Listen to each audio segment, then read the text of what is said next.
morning, everybody.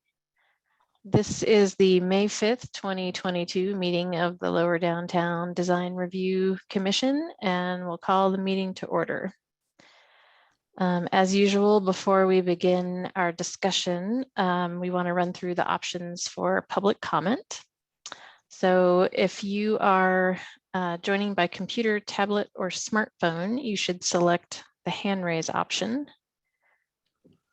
And if you are calling in by phone, you need to email landmark@denvergov.org with your name and phone number and the number you're using to call in and the project that you would like to discuss. And Jen, isn't there also a way to raise a hand on the phone? I feel like I'm missing.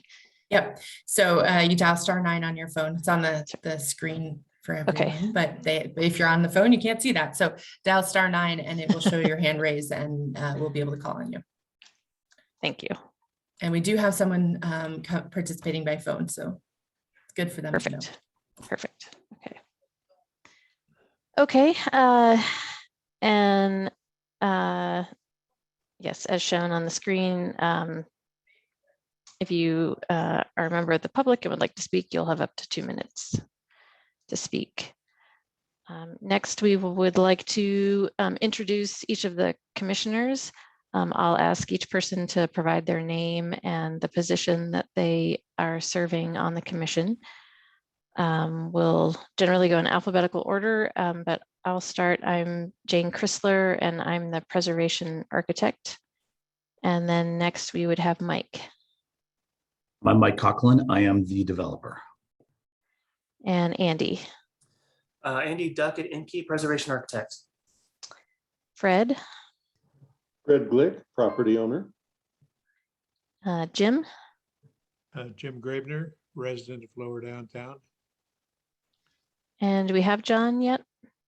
Yep, John McIntyre, member at large. Great. And Heather. Heather Vasquez Johnson, practicing architect. Thank you all. So the first item on our agenda is going to be to approve the meeting record. So I'll ask if anyone has any comments or clarifications on the April 7th, 2022 meeting record.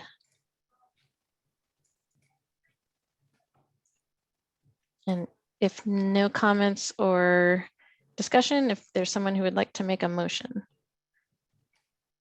Jane, I move to approve the meeting record from April 7th, 2022. Second. Okay, thanks Heather for the motion, and I think I heard Jim first for the second.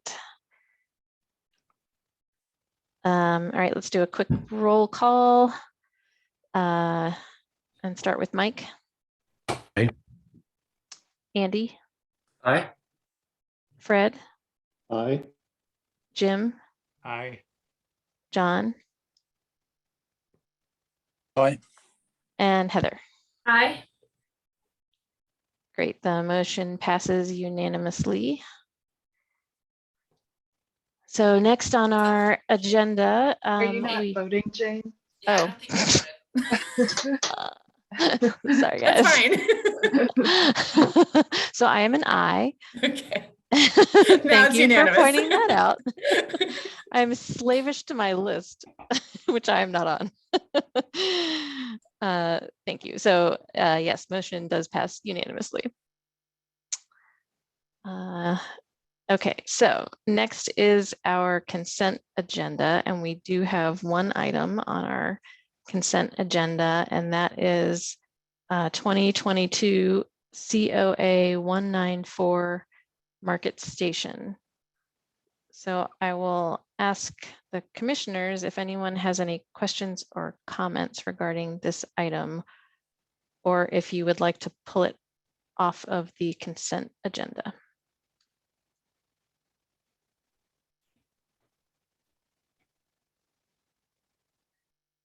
All right, if not, would someone like to make a motion? I move to approve the consent agenda. Thanks, Fred. Is there a second? I'll second. Okay, let's do a roll call. I'll try to include everyone this time. So Mike, Aye. Andy, Aye. Fred, Aye. Jim, Aye. John, Aye. Heather, Aye. and Jane is also an aye. So the motion passes unanimously. If there is anyone here in support of that consent agenda item, you are welcome to be excused. Okay, so on to design review. Just as a reminder to everyone, as part of the design review process, staff will make a presentation which will be followed by questions by the commissioners. The applicant will then be invited to unmute and will have up to 10 minutes to make a presentation. It can be extended to 15 minutes for infill construction. And after following that presentation, commissioners will have an opportunity to ask questions of the applicant. At that point, members of the public are welcome to comment for up to 2 minutes each. And once again, if you're joining by computer, tablet, or smartphone, please select the hand raise option. And if you're calling in by phone, please either email landmark@denvergov.org with the name, phone number, and the project that you would like to discuss, or you can hit *9 to raise your hand. Staff is able to offer any clarifications as well at that point. And after that comment process, the commission will then go into deliberations and will vote on the item.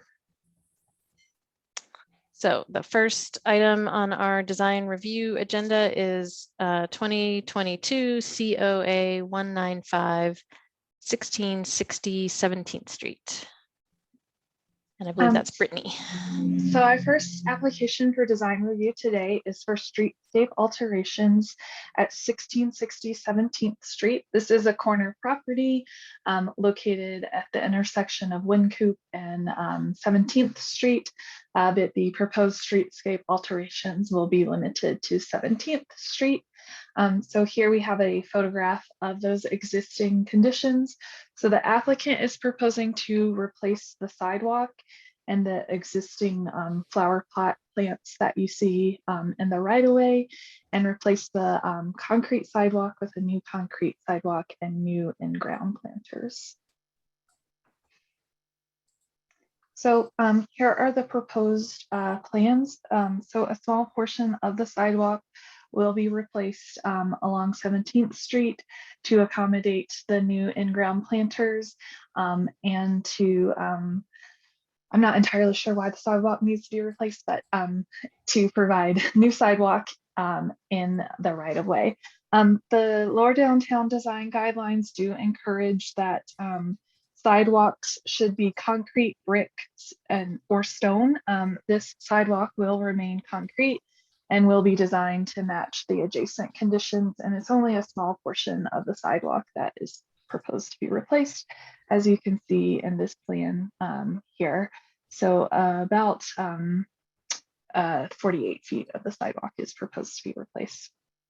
In addition to the sidewalk replacement, the applicant is also requesting 2 in-ground planters to replace the existing flower pots.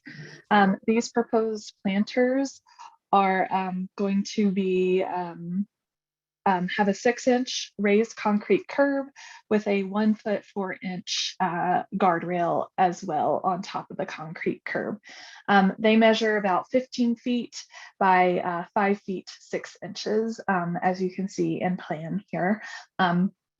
The proposed planters have been evaluated with the streetscapes for lower downtown, which were adopted in 1991, so we're slightly out of date. But in general, the proposed planting beds and trees will comply with DOTI and the city forester requirements, which have been greatly updated since 1991. The two planting beds will align with one another and will be located, and the trees will be located in the center with lower ground coverage around the planting bed. A minimum of 8 feet of clearance will be maintained between the building facade and the planter bed, and then between the street curb and the planter bed, 2 feet of clearance will be maintained. There is no proposed relocation of streetlights or meters or anything of that nature. This will be reviewed by Dottie and the city forestry requirements and it should comply with all of those. In general, staff feel that the proposed planter beds are appropriate and will enliven the streetscape.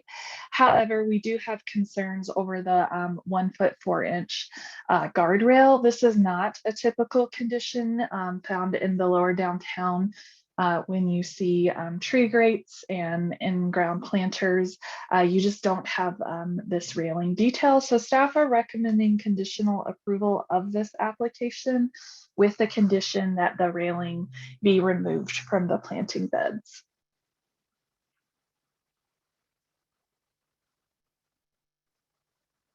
Thank you, Brittany. Are there any questions for Brittany from the commissioners? Mike. Just for clarity, Brittany, you say it's not typical to see these kind of guardrails in the district. Does that mean it's not present anywhere or it's rare? I am not aware of it anywhere, and I did go down 17th Street specifically. So 17th Street is mostly made up of either in-grade tree planters or the flower pot conditions. However, I do know that there is more of a shift to this 6 inch concrete curb planter configuration, but I haven't yet seen an application with the guardrail. All right, thanks.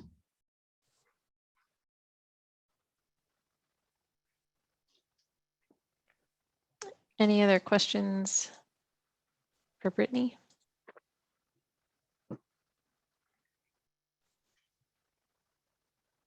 Jim. Yeah, Brittany, I think to clarify, we have plenty of those out in front of our building, which is Streetcar Stables right across the street. And we don't have the guardrails in those. Also, the planters are not raised the 6 inches. But I understand that that is largely to take care of the additional requirements that have been or recommendations that have been brought in by the forestry department to allow larger tree grates, and we absolutely support that. Great.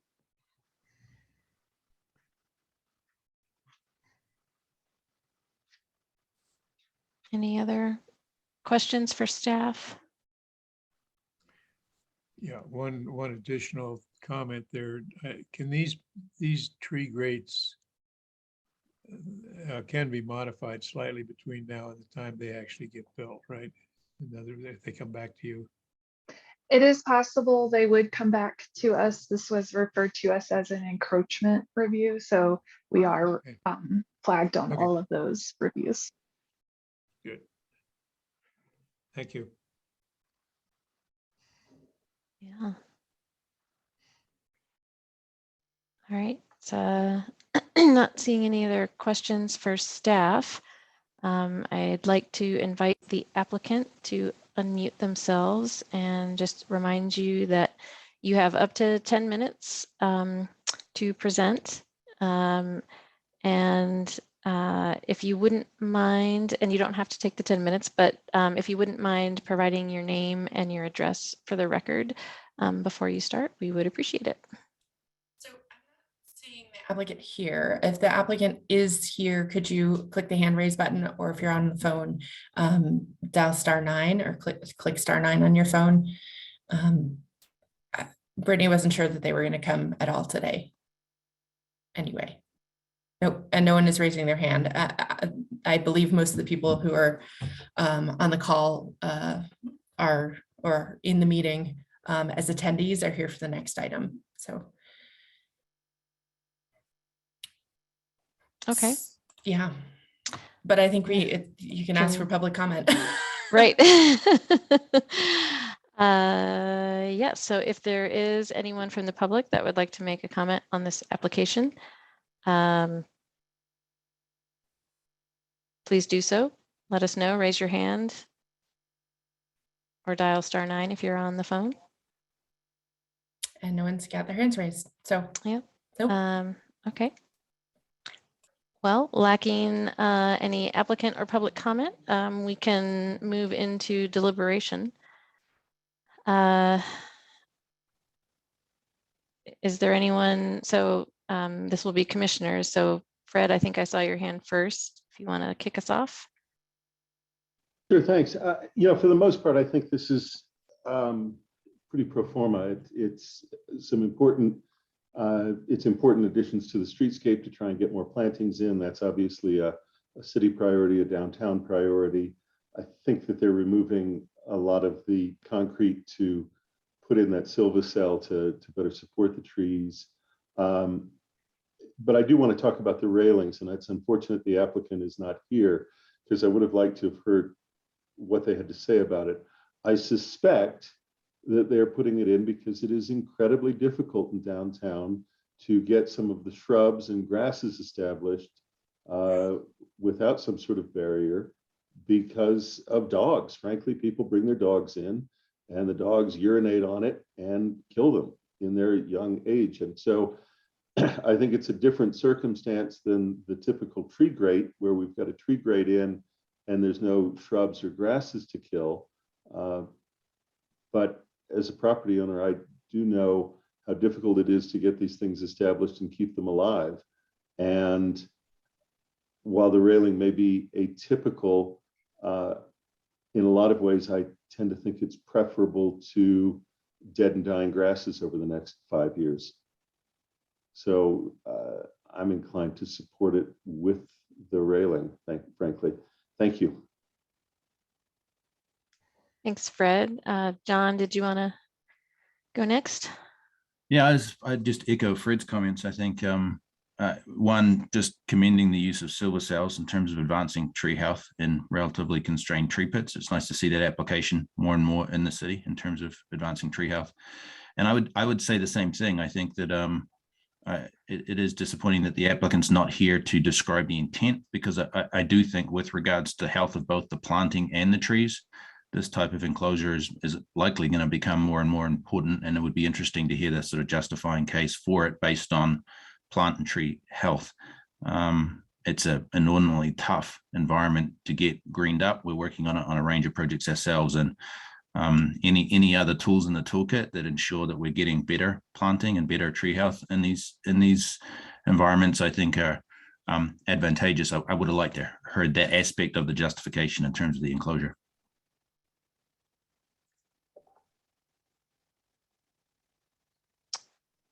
Jim. Yeah, I would say that the one thing that does speak or also speaks to the enclosure is that when enclosed, these grates tend to become trash bins. And that is one thing that the applicant needs to take into account. The other thing I'd mention is if you look at the detail on the sketch, you'll notice in the lower right-hand corner of the plan, you have a building coming out into what is now the right-of-way. That is actually a basement.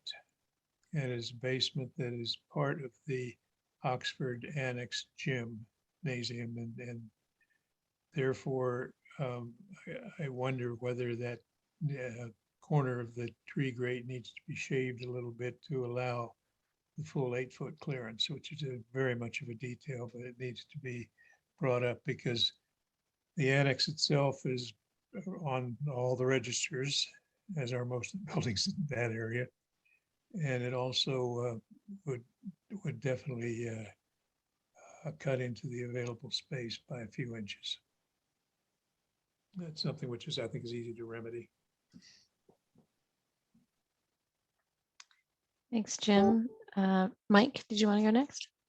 Yeah, just quick things. First, I guess thanks to my fellow commissioners for pointing out the dog thing.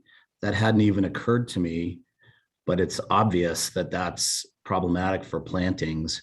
I just wanted to say that I actually like the 6-inch curb. I hope we see more of this because I think it further protects people from trampling the plantings. And aside from the comment about the dogs, I am supportive of the grate, certainly in this location, because it's so high volume. There's so many people here that I think it would be very easy to trip or trample or skateboard on the edge or whatever and eliminate the benefit of this greenery. So I support the application. Thank you, Mike. John, did you have additional comments? Yeah, just one thing, the applicant may be doing themselves a disservice with the image. If that's a 6-inch curb, then it doesn't feel like what's illustrated there is a 1 foot 4-inch fence. It feels like that fence should be lower. And I was going to suggest that it doesn't need to be as tall as the one in the image to do the job that's being proposed in terms of protecting the plantings, and probably doesn't need to be as opaque a system as this either in terms of that. There's many examples from other cities such as Chicago and New York of lower 12-inch to 18-inch protection around tree gates, and it doesn't look like a 1 foot 4 fence to me in this image. So I had a sorry, was someone else going to speak? I was just going to say, it does say that it's for reference and it's not to scale, but Yeah. It's a shame it has a dimension on it. Right. And because to me, it looks like it's sitting on a 4-inch curb, Yeah. not a 6-inch. And depending on, which means it could even look taller. So I just wanted to jump in and say that unfortunately, I don't support the fencing around or the pickets around the tree grate, as much as I 100% agree that I understand that dog walking is a problem and we definitely want to promote tree health. But I agree with staff that while it's not specifically called out in, or it doesn't appear to be specifically called out in our guidelines, that it's not consistent with things that I see in lower downtown. It does have a more residential suburban, not suburban, but a more of a residential, I think, appearance. And if I try to envision that throughout Lodo, I feel like it starts to be, we try to reduce clutter in this district with signage and other elements. And I feel like this is something that could start to interfere with the appearance of the building types in lower downtown, which tended to be constructed as more industrial and business buildings and less residential streetscape. So for those reasons, I support the staff's recommendation. I might add that we have responsibility for the tree grates and all of that for the entire block face of Wine Coop along 17th, and also for the half block face between Wine Coop and the alley along 17th, 17th. And we don't use tree grates. They're the subject of a lot of debate for the two reasons that have been mentioned, both for and against. But the tree grates are not, we don't have them over there.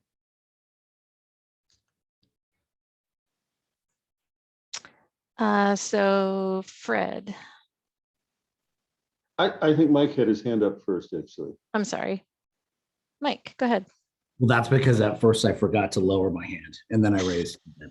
I will just say though that I agree that this rendering isn't doing any favors. It sort of looks like the tree is imprisoned in this fence.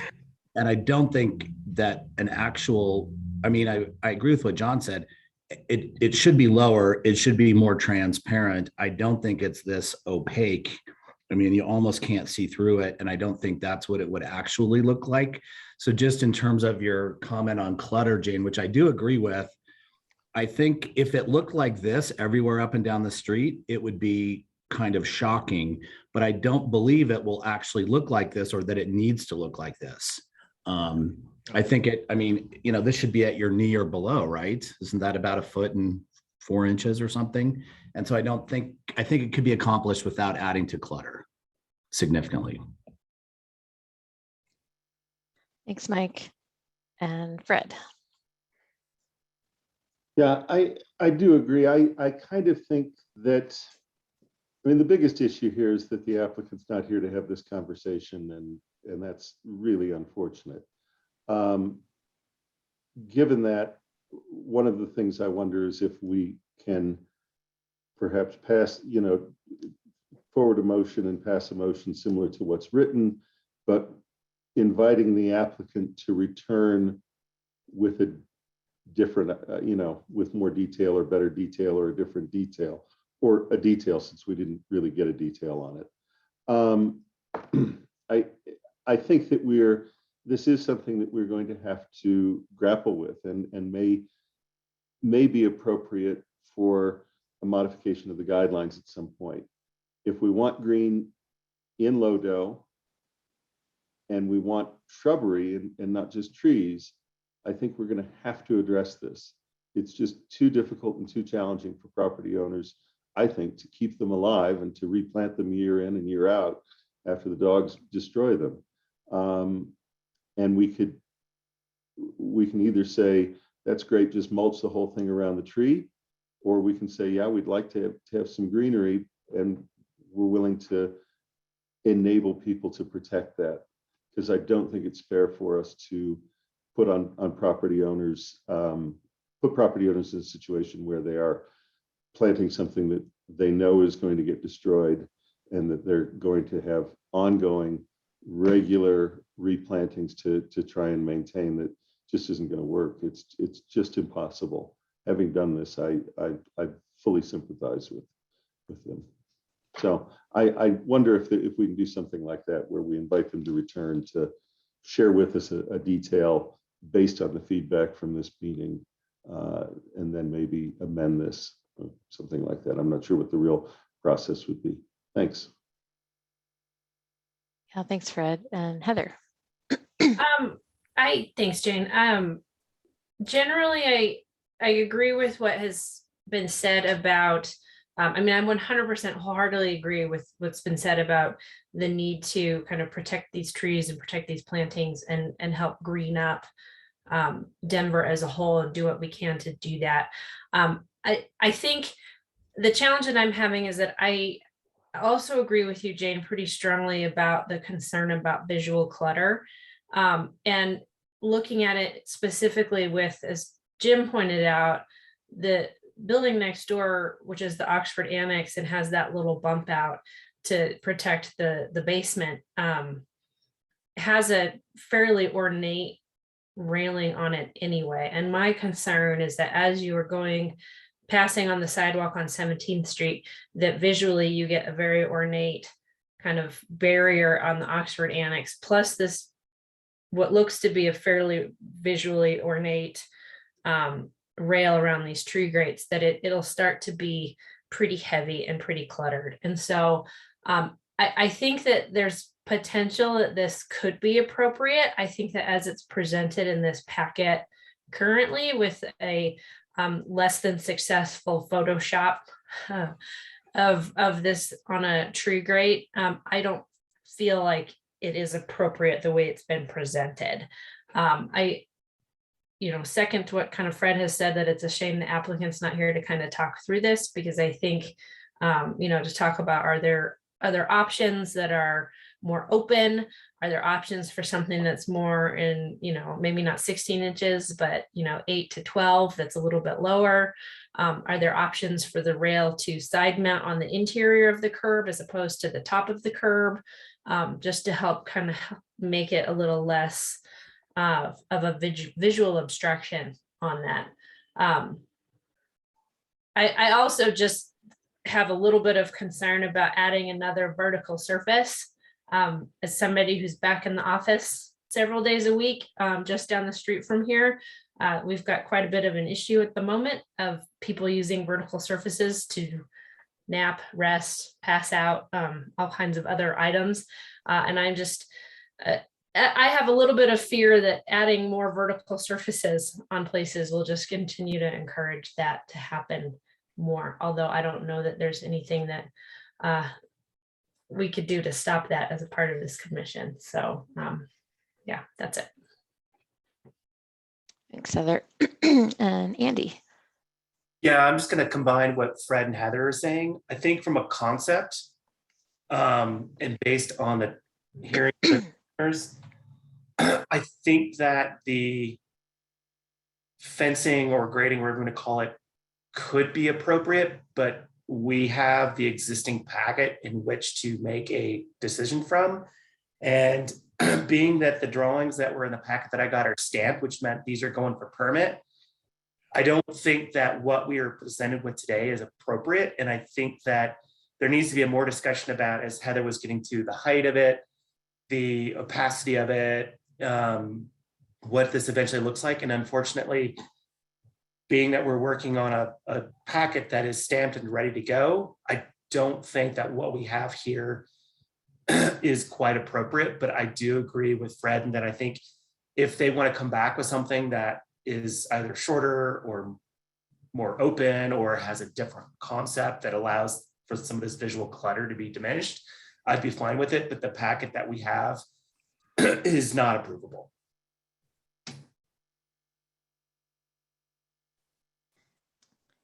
Thank you, Andy. Can I make a motion? Yes, please.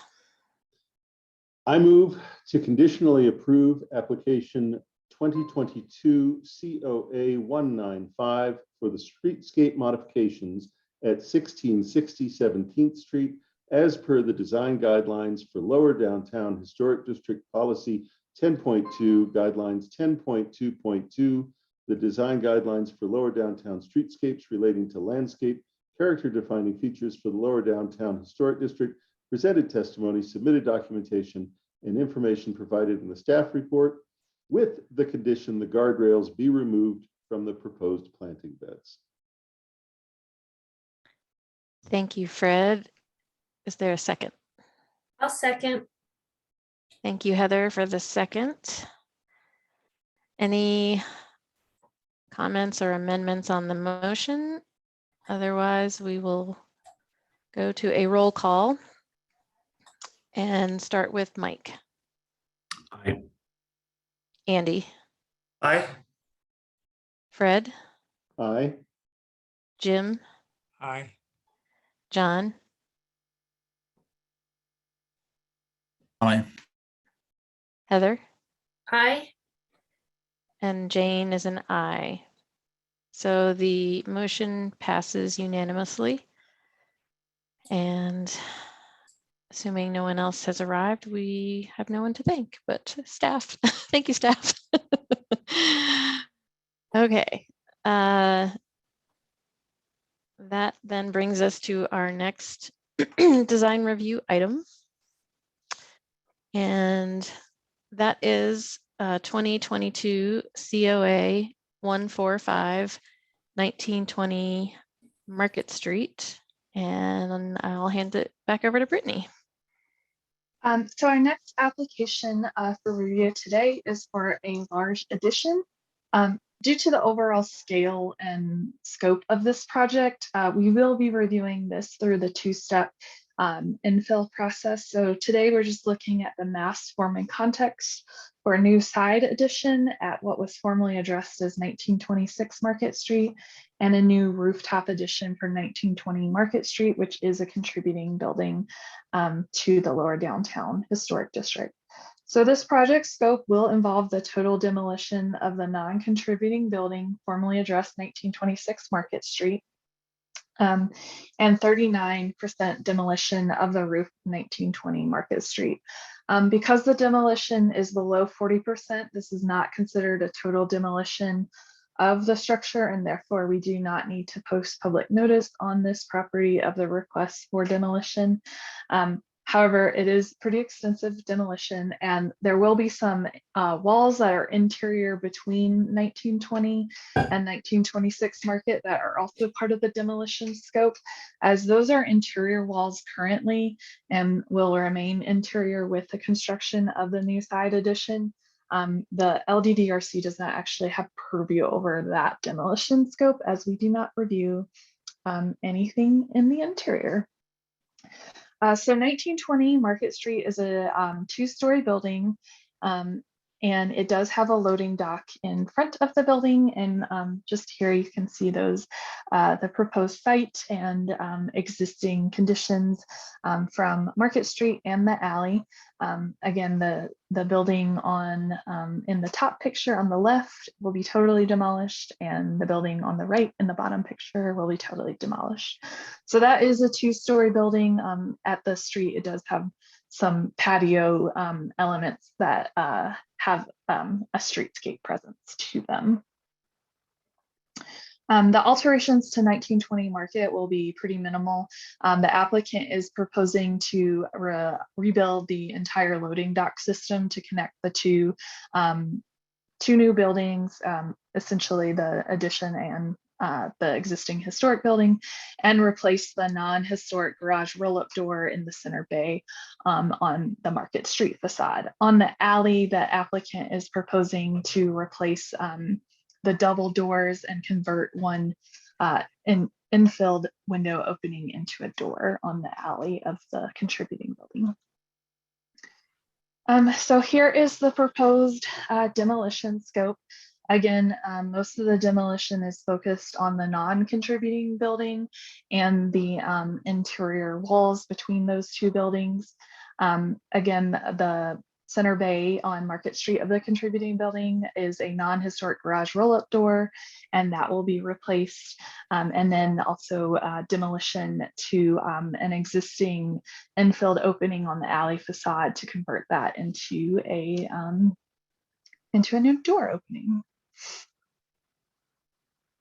So here is the proposed project scope. This is kind of just an exploded image of what the proposed additions will look like. The addition to 1920 Market Street is a rooftop addition that is proposed to be 1 story in height. The addition is set back 72 feet 10 inches from the building facade and will not have a rooftop deck. So generally speaking, that does meet the guidelines for placement of additions for rooftop additions to contributing buildings. The new side addition is proposed to have a 2-story appearance. However, the interior space will actually be just a double height space. And then it is proposed to have a rooftop deck that is covered by a very large canopy structure. And there will be a service stair and elevator overrun at the rear of the building that will provide access to that rooftop deck. And then on top of that canopy structure is the mechanical equipment and a mechanical screen. So that's kind of the exploded image that you're seeing here. We obviously have elevations to show all this, and we will go through this. Oop, this is not wanting to change. Okay, so here is the proposed, too much. Here is the proposed first floor plan. As I mentioned, the loading dock that is currently in place will be demolished and reconstructed in front of 1920 Market Street and the new side addition. In front of the historic building, it will have an ADA ramp that allows access up to that building.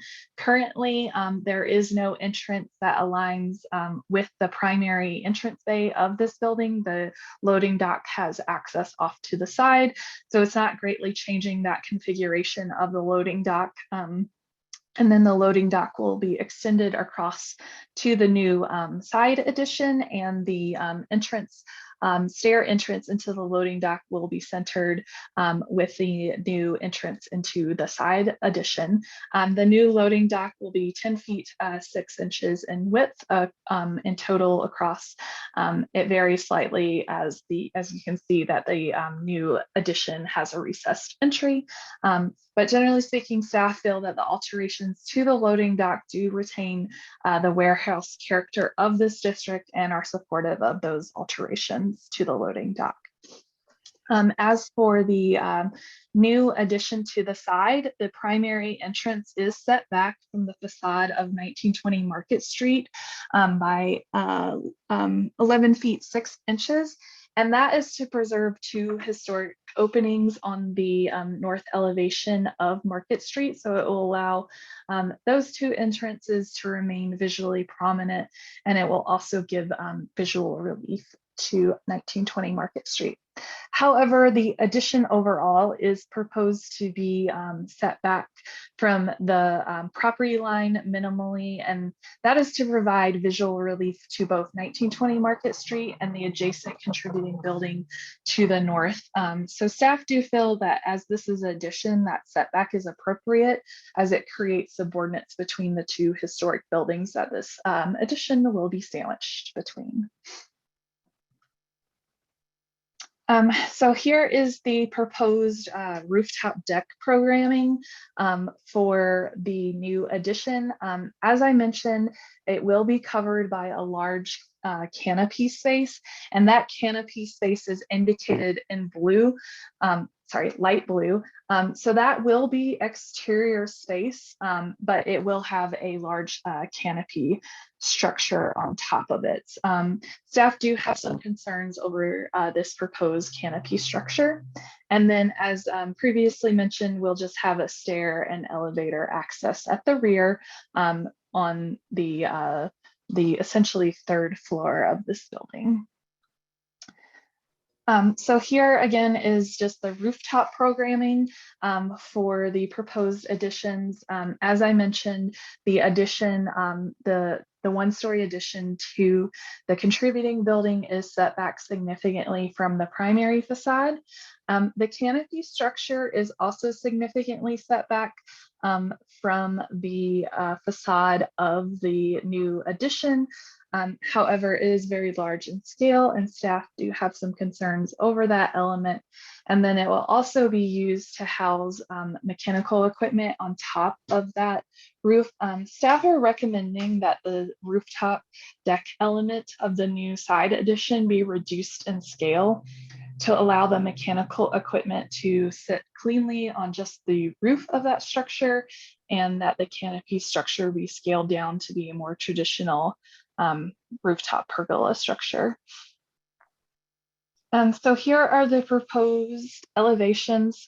So this elevation is principally focusing on the street level. The additions above are slightly grayed out in this image.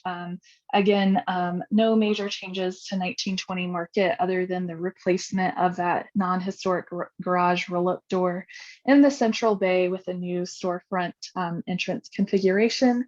As this is mass form and context, I don't have a significant number of details on that door replacement.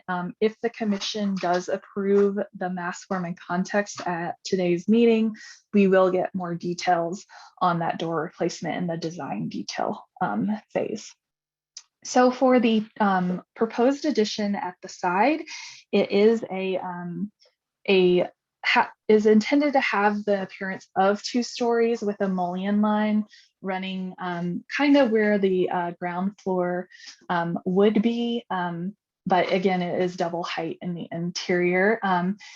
Staff feel that the proposed side addition is subordinate to the adjacent contributing buildings and does meet the overall requirement of the lower downtown historic district to have the appearance of 2-story buildings when infilling vacant lots within the addition. So generally speaking, we are supportive of the side addition at the ground floor level. We do feel that it fits in with the surrounding context And the windows are tall and narrow, and they're intended to mimic the proportions of the windows on 1920 Market Street. The window proportions are slightly wider on Market Street than they are for the proposed addition, but I do have a graphic that shows that in 2 slides. So here is the proposed rooftop elements. The proposed addition to 1920 Market Street is limited to 20 feet in height as measured from the roof deck. The window proportions of this structure are an exact match to the window proportions below.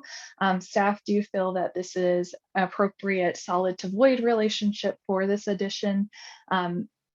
We would like to see maybe more modern interpretation in what windows are in those openings and materials, but again, that will be looked at in the phase 2 design detail submittal, just to provide some differentiation between the historic building and the new addition above.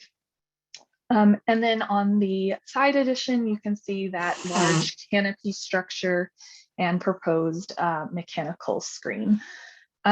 Staff are very concerned that the proposed canopy structure and mechanical screen do not have a good proportional relationship to the building below.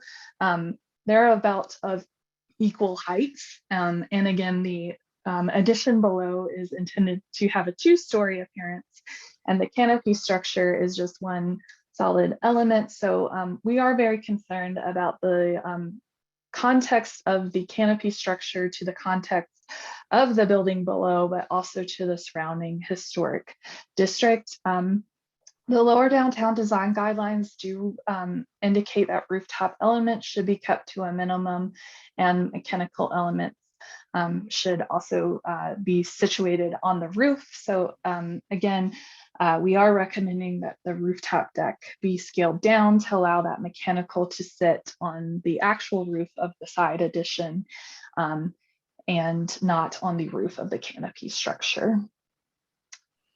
55 feet is a height by right within the lower downtown historic district, and this building is well below the 55 feet height by right. However, the guidelines and ordinance do state that all buildings must be compatible with the surrounding historic context.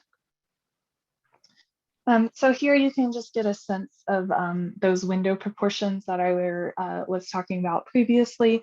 Again, the window proportions are more based on 1920 Market Street in and of itself, as this is intended to be in addition to 1920 Market Street. So the windows on Market Street are 4 feet 8 inches wide and 9 feet tall. The proposed additions, windows and their mullion configurations will be 4 feet, so they are 8 inches narrower. But they are 12 feet tall at the ground floor, and that is again to give the standard appearance of minimum floor height requirements for ground floor in the lower downtown historic district, and then 9 feet 6 inches on the second floor. So staff do feel that those tall, narrow proportions do relate to the window proportions of 1920 Market Street in a modern configuration, while also remaining respectful of the surrounding context. Staff did also discuss the placement of that mullion that indicates the kind of the ground floor level. It is a little bit lower than the header on the windows for 1920 Market Street, but it does align with the windows for the adjacent contributing building to the north. And within the lower downtown historic district, you do see a variety of placements of window heights, and the ground floor does vary in height in lower downtown from, as the guidelines suggest, a street level minimum of 11 feet to a street level maximum of 14 feet. So because the building is inset, the proposed addition is inset from the 2 adjacent contributing buildings, and while the alignment is not exactly in line with 1920 Market Street, we felt that this was reinforcing the development patterns of lower downtown, where you do see some variety in the ground floor height and placement of windows. So here is the alley elevation of the proposed new side addition. On the ground floor, it's proposed to be constructed of brick, and then for that canopy elevator overrun structure, that is going to be a metal clad situation. This does not have any openings on it. However, staff feel that because this is an alley facade, the articulation of the materials does help break up that facade. That will be looked at more significantly in the phase 2 design detail submittal.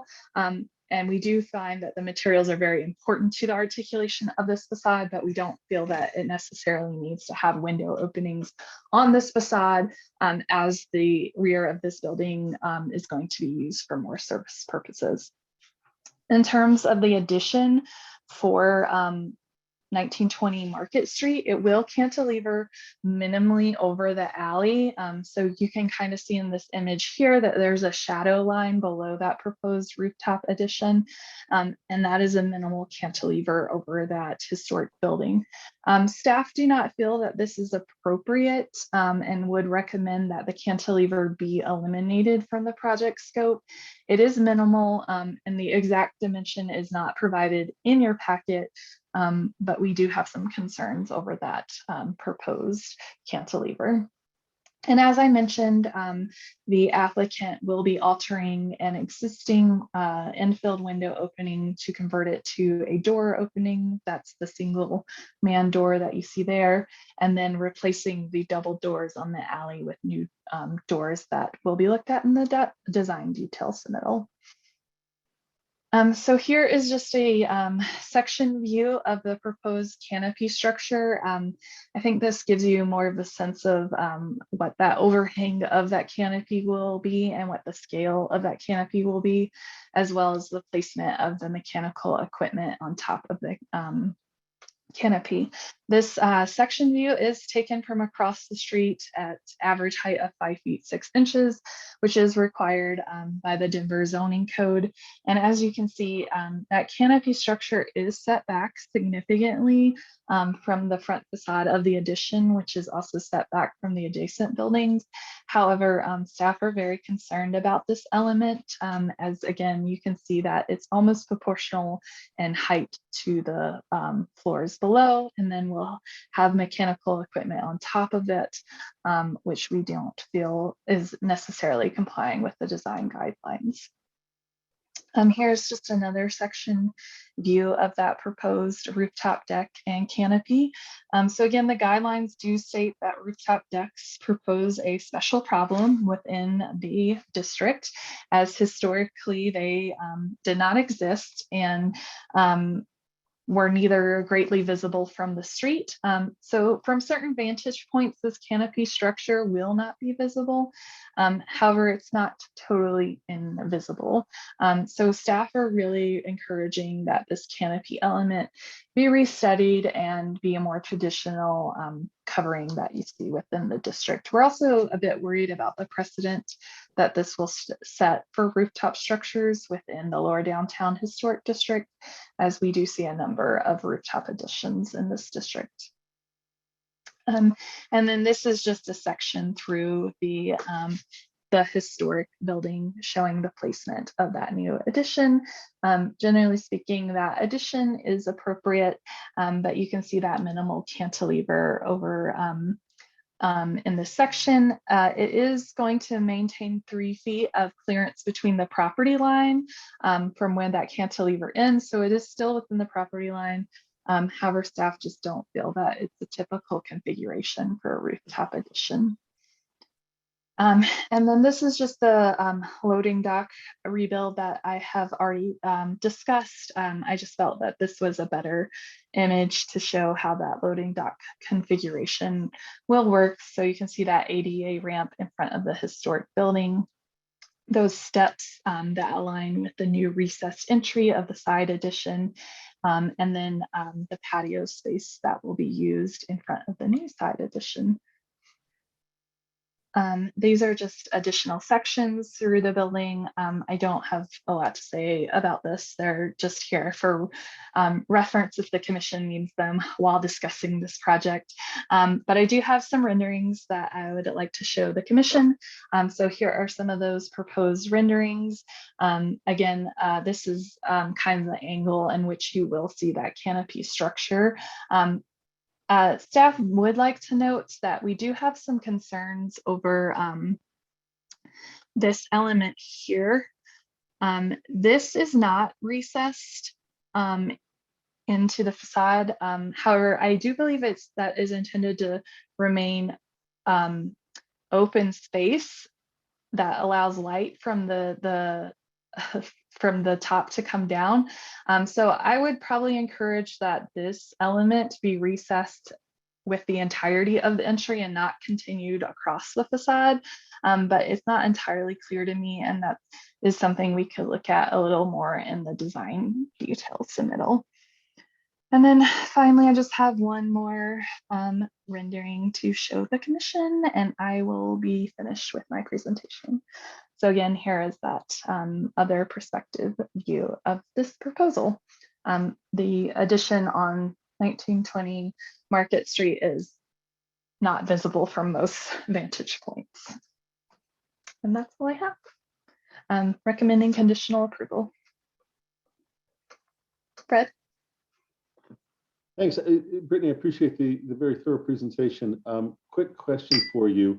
You expressed that you said that staff had a concern about the canopy potentially setting a precedent. I wonder if you can just expand on that and in what ways you are specifically you're concerned about that. Thanks. Yeah, sure. So everything we do is on a case-by-case basis. However, rooftop decks are very popular in this district, particularly this street, for these one-story buildings and the two streets to the east and west. You know, we would obviously review any new proposal on a different building with the guidelines. However, as far as, you know, if the commission allows it here, we're going to have to address that for every one-story building that comes in. And so for, you know, it doesn't necessarily mean that the commission automatically has to approve it for every building if they approve it here, but staff will have to answer questions as to why it was allowed here and not potentially other locations. And, you know, just in general, like rooftop structures are not common within the lower downtown historic district. They're intended to recede into the background. So that would be setting a precedent there that you're adding something that does have visibility on the rooftop. Great. Mike?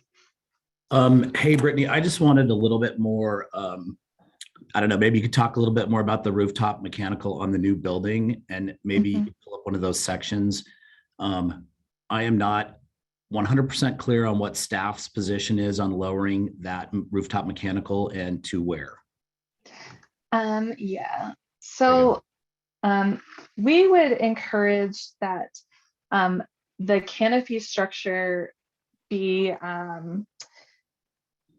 essentially reduced in scale and it become a more traditional rooftop deck and not extend all the way to the alley. And that would allow the mechanical to sit on the roof of the addition. So it would reduce significantly the usable scale of the rooftop deck. But essentially, instead of it sitting on the third floor that you're seeing here in this section, we would recommend that this area here of the rooftop of the addition be used as the mechanical area. Again, that would significantly reduce the footprint of the rooftop deck, but we felt that that is more compatible with the design guidelines and the intent for mechanical placement. Okay, thank you. And then just one other kind of question on definition on canopy. And this is a little bit, I don't know if the details are here, but what are we considering a canopy? I guess, is it a temporary canvasy type structure or?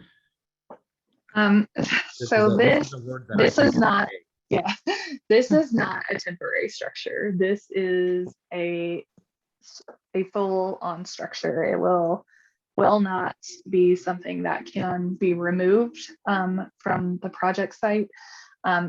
We're obviously not in the design detail submittal phase yet, but based on the general renderings that I've seen in the submittal, I do think that it's going to be a metal clad or a metal element. You know, I really struggled with what to call this because it is open space and it has sides on the north and south, and then on the east as well, but it's open to the east to allow those it's open on this east elevation, or sorry, west elevation, to allow views into the mountains. But it is a permanent structure. So again, our guidelines do encourage those more ephemeral elements such as umbrellas and things of that nature. Thanks, Brittany. That does answer my question. I'm also kind of driving at what is the roof for rooftop equipment? Sure. Is this level, is it already sitting on the roof as drawn, or is it need to come down a level? So that maybe just I think that's a great discussion for deliberation. John?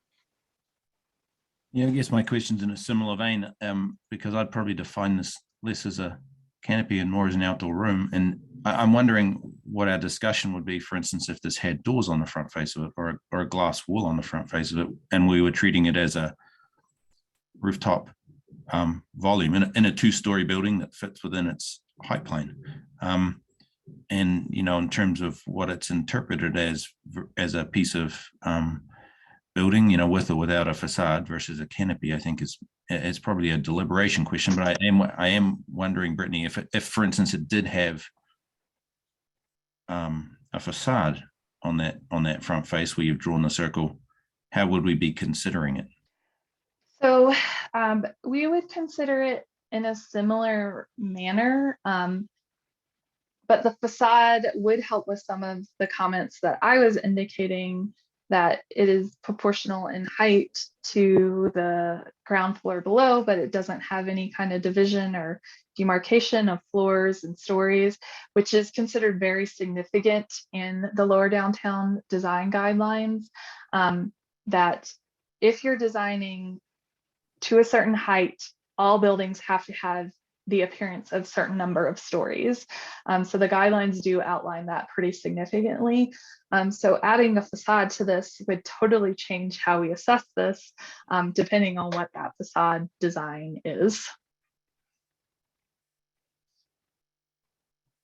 Thanks. Andy? Yeah, Brett, yeah, I think John kind of got to my point, but what would prevent the applicant from saying, okay, I'm just going to put a two-story building here? Nothing would prevent it. It would be a totally different application that we would bring back to the commission for review. It would be probably evaluated more similar to the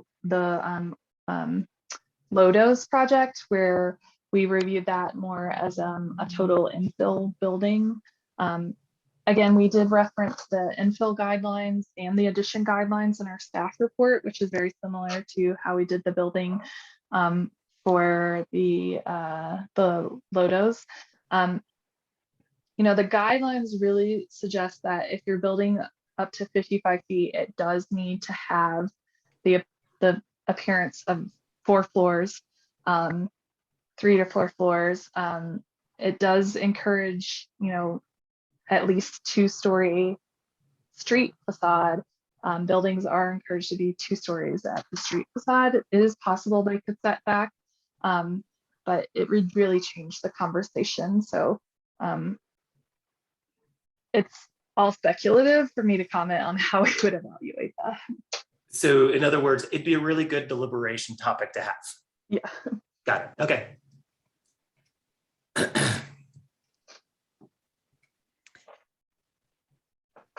Any other questions for Brittany? Because Brittany, I did have a couple. One is I'm assuming you all looked for some historic photos of this block, which I know can be hard to find, but I was just curious if. Yeah, there's some good like streetscapes, but nothing that really shows like this building. Yeah, great. that's okay. I just was kind of curious. Yeah, and this lot has been vacant for quite some time. Yeah. I think it was demolished in the 60s, if I'm remembering correctly.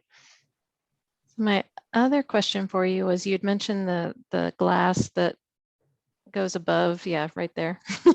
I was just curious if you could explain your thoughts as to why you would prefer it to jog back with the building. Because I believe it's not interior space, so it's essentially just storefront extending across the opening, but the actual building footprint jogs back itself. So it's just glazing applied to the surface, and I feel like it would be a more true architectural expression. Perhaps this is personal bias, but if it did not extend across the front facade. Okay. Thanks.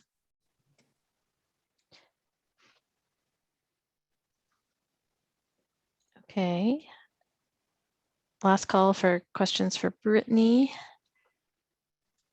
And thanks, Brittany. That was very thorough. That was appreciated. And I do have 2 motions for the commission to consider. Our suggested motion is a conditional approval, but there is an alternate motion for the commission's reference in this staff report. Great. Okay. Well, at this point, I'd love to invite the applicant to unmute themselves and remind you that and join us and remind you that you have up to 10 minutes to make a presentation.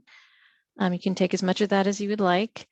I think, there were a lot of questions for Brittany, and I think anything that you can shed light on that we discussed here would be appreciated. And also please be sure to identify yourself, your name and your address for the record. And once you've completed your presentation, we will have questions for you from commissioners. Very good. Good morning, everybody. My name is Matt Runyon. I am representing Riot House Denver. We are a similar ownership group to that which presented to you just a couple doors down in the conversion of Lodo's Bar and Grill to what is now Dierks Bentley's Whiskey Row. We're excited about the opportunity to continue developing this particular block and adding what we think are upgraded and elevated experiences for guests, specifically in the ballpark neighborhood. Before I hand it off to our design team, I thought I'd just suggest that in our development of this project and contemplating what we wanted to put here, a lot of thought goes into, yes, of course, the design attributes that you guys are here to review today, but there is a significant consideration I would ask on your behalf as it pertains to the cost benefit, of going through this development process. And I know that's not your purview here today, but a lot of what I heard in terms of Brittany's comments and the questions asked, I think do have a significant impact on what is a really challenging time right now in development with material pricing going up. Any slight adjustments, could have an adverse impact. And so I just ask, that when you're considering approval or whatever, and we move this process forward, that it is a challenging time, but we're excited. And, ultimately we look forward to taking what I think is an underutilized site and putting an elevated experience in there. With that, I thank you for your time, and I will hand it off to Peter Koliopoulos, who is our architect. Thank you. Good morning, everyone. And very, very happy to be here. I just want to make sure I'm on. Yes, we can hear you, Peter. Okay. All right, cool. So thank you very much. Really happy to be here. And we're sensitive to all your comments, and obviously our history in the area, along with what Matt had mentioned.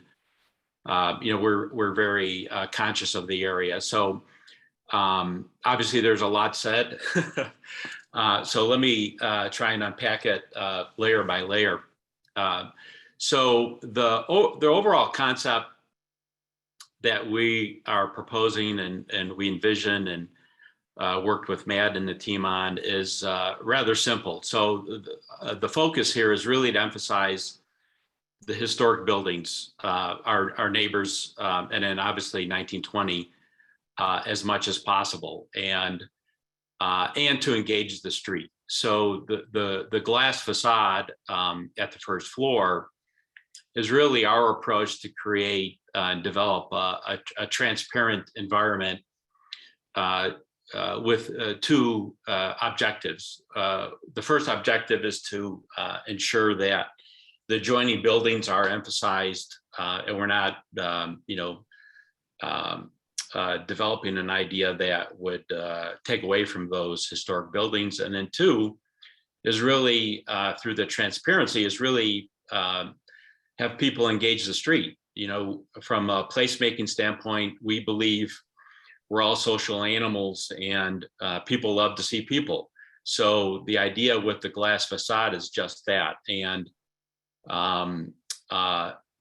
so the idea of the second floor, which has been much in the discussion at this point, is we really see it programmatically as not just a second floor accessory use. This isn't just a 10-foot by 10-foot little patio we're putting up on the roof with an umbrella.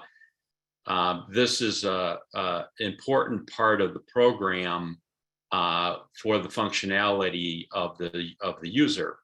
And what we'd like to emphasize, getting back to my original comments about the sensitivity of how we tried to approach the design, but what's emphasized today is the massing. So in other words, let me kind of go through some of the metrics and highlight some of the points. So the top of the glass is 21 feet 6 inches. The top of the roof that you see beyond is at 36 feet. And then the top of the parapet enclosing the mechanical screen is at 42 feet. So those numbers, I hope you all understand, is our approach to be well within and below the allowable height that perhaps we could have maximized the design. I'm not saying that was our intent, but our intent was really to diminish in perspective the second floor and emphasize the glass facade and obviously the adjoining historic buildings. Additionally, that canopy is the second floor roof structure is 32 feet set back from the glass facade. So again, we're well beyond what the code outlines to emphasize or de-emphasize the historic buildings. And then if, I don't know, Brittany, if we could go to the section where it shows the sight line, perhaps.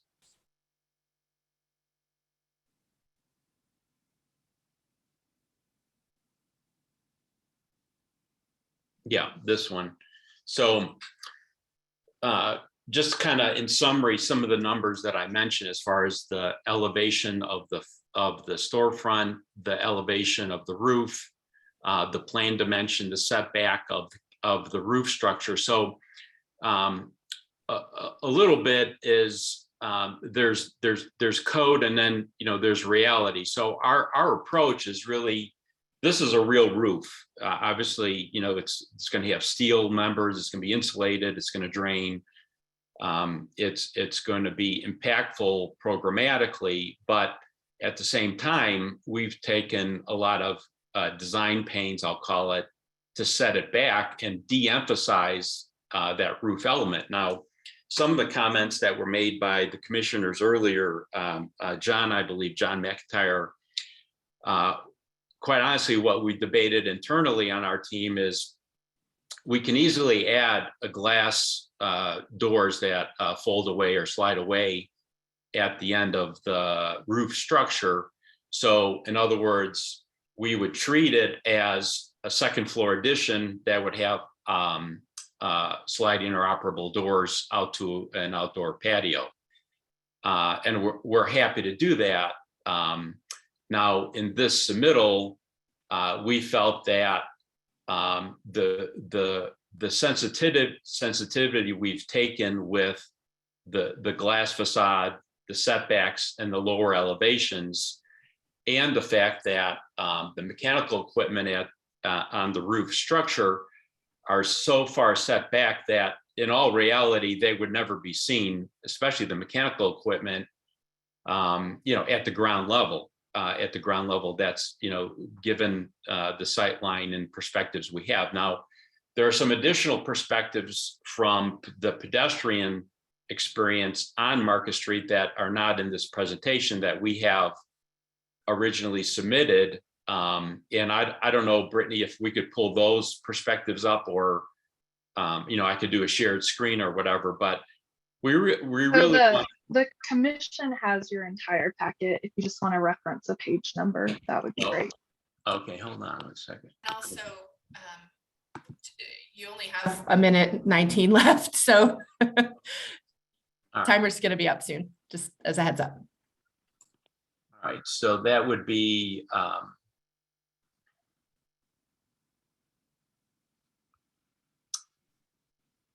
okay. So if you looked at pages 24 and 25 in our submittal,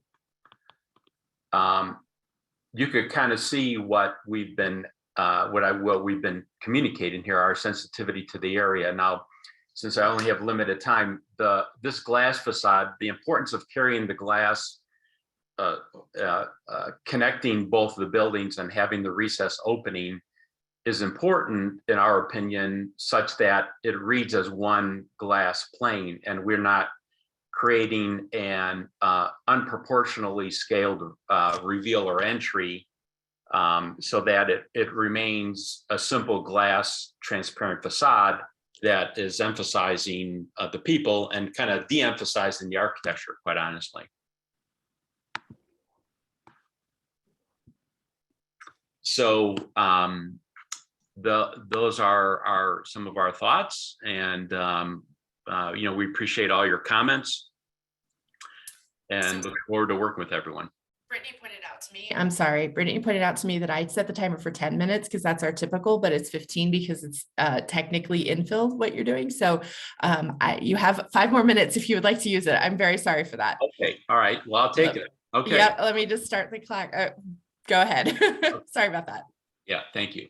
All right, so let me back up then. Okay, so as an example, if you know, reference again page 24 or 25, you know, two things become apparent. I believe, you know, we believe, and one is obviously emphasizing the adjoining contributing buildings, which is super important. And two, the glass plane that I mentioned over the entry is correct, as Brittany described. In other words, it's a glass storefront that we're continuing. We believe it's important to continue so that it reads as a single plane. Now, as you enter below that, so to speak, it'll be open to the sky until you reach the front doors. We felt that approach allowed us to carry the glass plane continuously, and then two, keep the historic windows within the contributing building as well. We thought it would be a really sensible approach to solving a placemaking environment here. Then getting back to the rooftop element and just highlighting some of the comments that were made again, as far as, is this a canopy? Is it a roof structure? How do we approach it? And, we're open to introducing, if we needed to look at introducing glass operable doors or openings such that it's treated as a second floor addition, just like we did on Dirks Bentley Whiskey Row. We're open to that.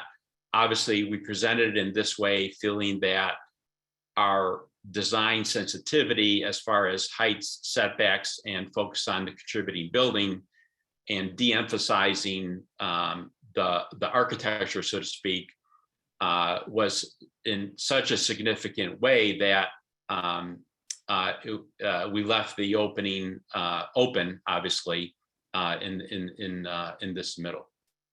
If I may, Peter, jump in here really quick, because I think it's an important point. I want to be careful in saying that what we're willing to do. Obviously, we need to move through this process, but everything that we designed here has an impact on the actual business itself, and I think that's just something to keep in mind. So, having a complete open floor plan that connects the two buildings, both new and existing, is part of this, right? So this is going to be an open, 18-foot ceilings, open floor plan, and that was designed that way largely to achieve a business aim. And the same thing goes with the upstairs rooftop deck. And so I don't want to lose sight of those things when we're thinking about, adding operable doors. While I guess we could do that, again, that is not congruent with the business plan. And so I want to be careful of how we approach this. And so I just wanted to add that piece to what you were saying, Peter. Okay, yeah. Very good. So just to highlight the elements of the heights of the storefronts and the roofs and the setbacks, and then looking at some of the perspectives in this middle, specifically 24 and 25 on those pages, we hope you understand that we're sensitive to setting this environment in this urban infill context as well. So with that, thank you very much for your time, and look forward to your comments. Thank you. And just as we appreciated the thoroughness of Brittany's report, I also wanted to just thank you for providing a thorough package with lots of great exhibits for us. I think it's really helpful to have a lot of this information to help analyze this. So thank you for that. I know a lot of work goes into that. So do we, I'll open it up to questions for the applicant from commissioners. Andy. Yeah, and I don't think this is in our purview, but I wanted to ask, because it is a concern. Does the existing contributing building have a second floor? Yes, it looks does. Like in the submittal, it's being removed. Mm-hmm. So is the intent just to have 4 historic walls and nothing on the inside? This is Peter with Circle West Architects. So there is a second floor in the contributing building, and we're removing that floor in part to emphasize the 2-story volume internally that we wanted for the program. But I'll jump in here, Andy, as well. Contemplating the business use that we have, the ceiling heights on the first story of that building, which is currently partially Brothers and currently partially a wine cellar, in an effort the ceiling heights are too low for what our business plan is. And so ultimately the floor plan will allow for essentially an open, Peter, you could describe this better, but essentially a master staircase or a main staircase that takes you upstairs to a catwalk that takes you across to the rooftop. And that's meant to, again, create an open concept that serves the restaurant bar use that we have contemplated here. Hopefully that helps. So you're only keeping the 4 exterior walls and 61% of the roof of the historic building. I mean, I suppose that's accurate. Yep. Okay. On the, I have to get my where the two buildings come together. Currently, most of the first floor, that inner joining wall is gone already, isn't it? Mhm. Yes, correct. Are you keeping the second floor portion, or is that going to have to be rebuilt or supported, or what's happening there? This is Peter. Most of that wall will be maintained on the second Okay. floor, if I understand you correctly, Andy. There is an opening that we're introducing for obviously access, but for all, to answer your question, Craig, most of the wall will be on the second floor will be maintained. Yeah, I just wanted to clarify, because when I first saw it, the immediate knee-jerk reaction was most of the wall was coming out. But looking at the demolition, it looks like most of the wall on the first floor is already gone. Yes, That's correct. Being on the second floor, I believe, is just to provide access between the new second floor and the addition. correct. Okay.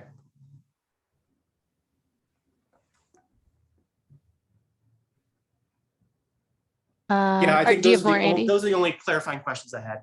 Okay, thanks, Andy. How about Mike? Kind of in that same vein, the bump out on the alley side, the 2-foot overhang, could you just maybe describe the genesis of that and what's the Yeah, absolutely. So, so we believe that alleys are an important part of Lodo, and personally, I think they're really great sense of discovery, and I think there's opportunities to emphasize them, but in innovative ways, perhaps. So on the last page of our submittal on page 52, our intent was really kind of two approaches. One, we wanted to emphasize the mass of the new addition over the contributing building by that movement, i.e. the cantilever. And then two, when the cantilever happened, so to speak, we thought it would be a sophisticated element to introduce some illumination that could be artwork, so to speak. And we just referenced an image from Market Station, but in the area, but just, it just as a reference image. But the idea is that we wanted to emphasize the new addition on the second floor, and once we made that shift, highlight it with some illuminated artwork.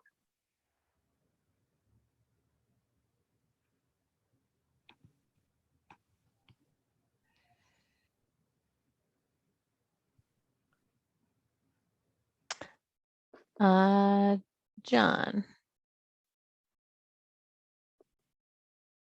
Thanks. Yeah, just a quick question. I'm looking at page 52 of the presentation that has that image of the artwork and the like on it, and just trying to reconcile that with the section. There is windows shown in that, but are those shadow boxes? Is that what those are, or are they actually windows to that space? Some of them will be windows, and some of them will be shadow boxes. We haven't finalized that, John. Okay. But and the use of that upper space, is that like the back of house space for the support for the bar and stuff upstairs? Is that what's going on in there? I'm just trying to get it clear. They're basically restrooms. If you go to the second floor plan. That's the restroom plan at the back. Yeah. Okay. Yeah. Okay. But it's not the cantilever itself is a gesture that's not affecting the floor plate area, right? It's because of where the floor sits on the cross section. It's more to do with the envelope and this idea of expressing the box and trying to find the moment for art. It's that one in particular is not affecting your floor area. Correct. Thanks. You're welcome.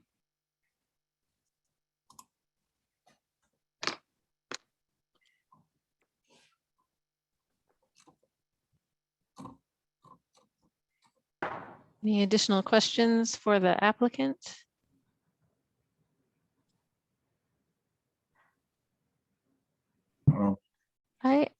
I had one question with respect to the mechanical equipment. I was just curious if you had studied other locations for it. I mean, I understand the desire to have the additional usable space in the new building, given that it sounds like in the historic building, you're retaining some of that second level space for restrooms and that kind of bridge over to the new building. Was there anything like a mechanical mezzanine that's below the roof line? Anything like that examined? Well, I mean, we did go through iterations. I don't know if we looked at a mechanical mezzanine, to be honest with you, Jane, but what we want to highlight to the commission is that similarly, what we worked through with Brittany and everyone on Dirks Bentley is the reason we have this is we want to remove and limit any mechanical equipment on the contributing building. So basically, we have, I'll call it a single source of mechanical area that feeds, both buildings, even though it's technically one building, but both the contributing building and then here our new addition. So, and then given the program requirements, what Matt was talking about earlier, as far as, emphasizing the whole experience of what is happening here, and all the back of house and elements that need to happen is just, and to keep the contributing building clean, its roof clean. This is where what we're proposing, obviously. Yeah. So am I understanding it correctly that, and I'm looking at page 28, which is your floor plan, that the restrooms are going to be located in that the popped up area on top of the roof of the historic building, so that below that you're still going to experience the double height space within the existing building, the historic building. Yeah. Did that question make sense? Yeah. Well, let me see if I can answer it in this way, Jane. So on page 28, everything in blue on the second floor. So from keynote 11, 5, and 5, the 2 restrooms and the corridor, I'll call it. That is the, excuse me, that blue area is our new addition, or the new box, so to speak, that we're talking about. Mm-hmm. And then keynote 7 to the left, and then you see that dimension 72 feet 10 inches. That's our 2-story volume. Right. So what is happening beneath 11 and the 5s, that you're still in the open space, but it's more of a 1-story volume, or is it still 2 stories? Yeah, it's only 1 story. You're basically at a second floor, and then you have a ceiling, a roof over, directly over you. Thanks. And John, did you have some additional?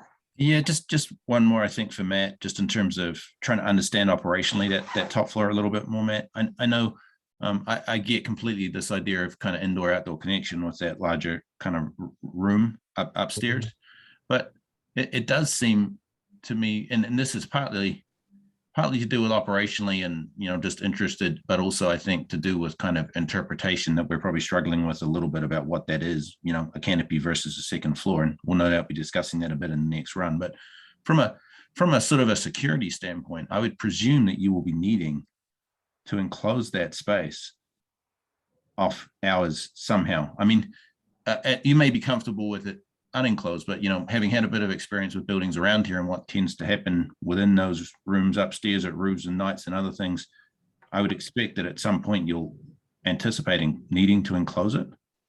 Whether it's a screen or whether it's like a security thing or a glass thing. Could you just speak to that? Well, having owned Lodo's previous to Whiskey Row opening there, I mean, there is this very strong similarity in terms of operations that you would find here. And sure, I would say that there was a bit of a security element that did exist at Lodo's, but a lot of it was because people could climb on the back of our building. People could climb up on the dumpster, jump up to where the mechanical units were located, and then climb up to the rooftop. In this particular design, I don't see much opportunity for that to occur. Yeah, so I generally think that this is the way it's designed. I think is pretty phenomenal from a security perspective. The only opportunity I would really imagine exists would be jumping over from 1936 market, but again, I view that as kind of a remote possibility at this stage. Yeah, it's amazing when you find people sleeping these days. I know. Trust me, where there's a will, there's a way. It's interesting trying to understand. I mean, it's obviously a large, covered space. Yep. Understood. Okay. Thanks. One other thing I'll say on that note too, if I may, generally speaking, we're seeing this with Whiskey Row, between operations that occur during the day, cleaning folks at night, there's very, very rarely a time where there isn't people on site, which is also a good security measure. Yeah.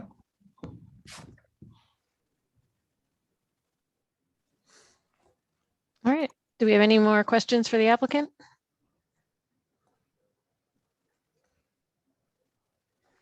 All right. Well, thank you very much for your time and answering our questions. At this point, I would like to see or ask if there is anyone from the public that would like to comment on this application. Hand raise button, or if you're joining by phone, dial *9. And no one's done so no public comment. The Lodo district did submit public comment to the commission, which I have forwarded to everybody in attendance in this meeting. They did indicate that they would not likely have someone present at the meeting, but would really strongly encourage you to review their written comments. Yes, thank you, Brittany, for reminding us that we have that information.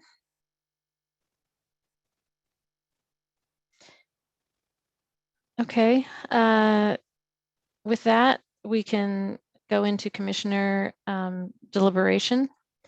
If there are any follow-up questions that we have for the applicant, we will be sure to ask you directly as those arise. But yeah, I'll open it up for commissioners for discussion. I would, this is I'm glad that we're looking at this project in pieces. There's a lot happening.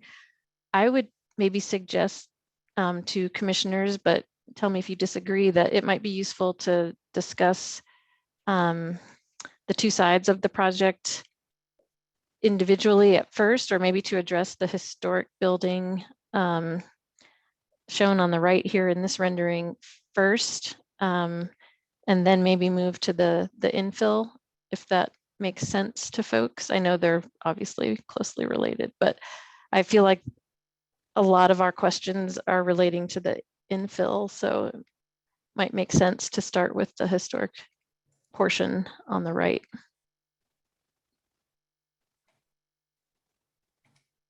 To see if there are concerns there. And Andy, why don't you go ahead? Yeah, I'm not going to be popular at all today. I know that removing the second floor is not within our purview, but I get really, really, really nervous that essentially what we have going on here is a facade-ectomy. And the only thing that's going to be left of this building is 3 intact walls 61% of the roof and a portion of the second floor of the other elevation. So I'm just having a lot of heartburn with the fact that, you know, these buildings are really meant to be stewards for the next generation. And, you know, I understand the need to remove interior walls. Those just have to come and go with the change in use. But essentially what we're doing is we're taking a structure and making it into an entryway. And we have hollowed it out, and there's just not going to be much left of this building.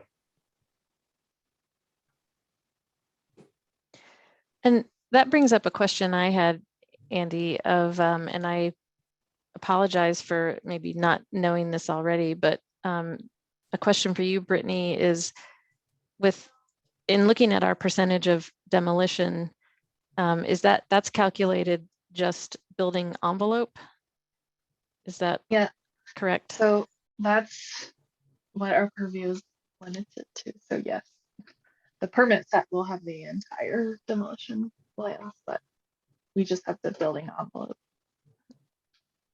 And honestly, and I know we're really having a balancing issue, but being that we're really skirting the limits here, I'm wondering if it would be better for the applicant just to apply for a full demolition permit, since so much of this building is being removed.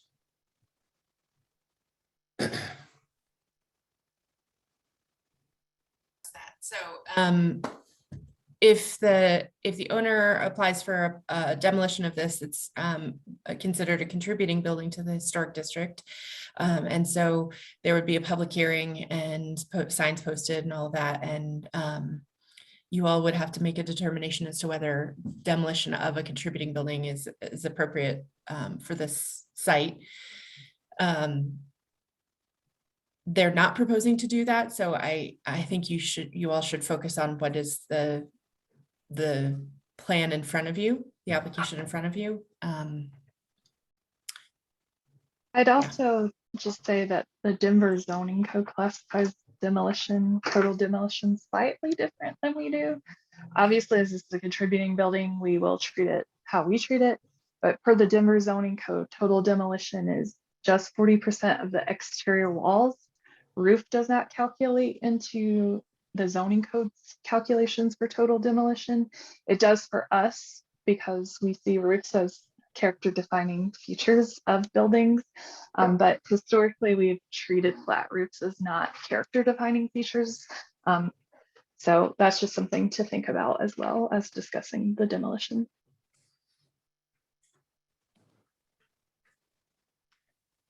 Fred, would you like to go next? Sure, thanks.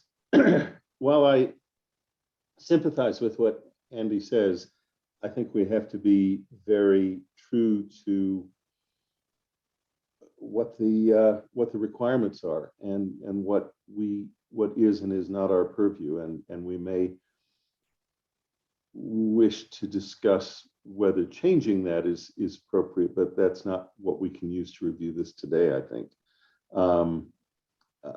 facadism is a real hazard and maybe something that the city and that staff would like to review and bring forward recommendations at a later time. But I don't think we can use guidelines that don't exist to review this. I do have to say, I'm a little bothered by the applicant's attempt to sort of pressure us by saying, well, you know, you need to approve it as is, or it's not economically viable. And, you know, think about our costs and what we're paying. And it is, what they're proposing is fairly expensive construction. Removing a floor and the structural work that's done to that, and then adding a floor on top of that. I know from experience that structural work is pretty significant. That canopy, though we don't have details, is a pretty significant structure. So I do want to comment that I'm a little bit bothered that the applicant is trying to make an argument that is not one that is within our purview to really consider. We're not here to consider the economic viability of it. At the same time that they're presenting what appears to be a very expensive construction. And that's fine. They're perfectly allowed to do an expensive construction, but to make those arguments on both sides it bothers me a bit. I don't think we can get into the conversation about the second floor demolition. I'm broadly supportive of what is proposed for the historic building.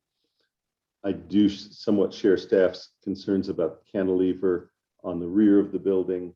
On the other hand, it is the alley, so I'm not sure that it's a hill I particularly want to die on. I'm much more concerned about the infill. So I'll leave that alone for now. Thank you.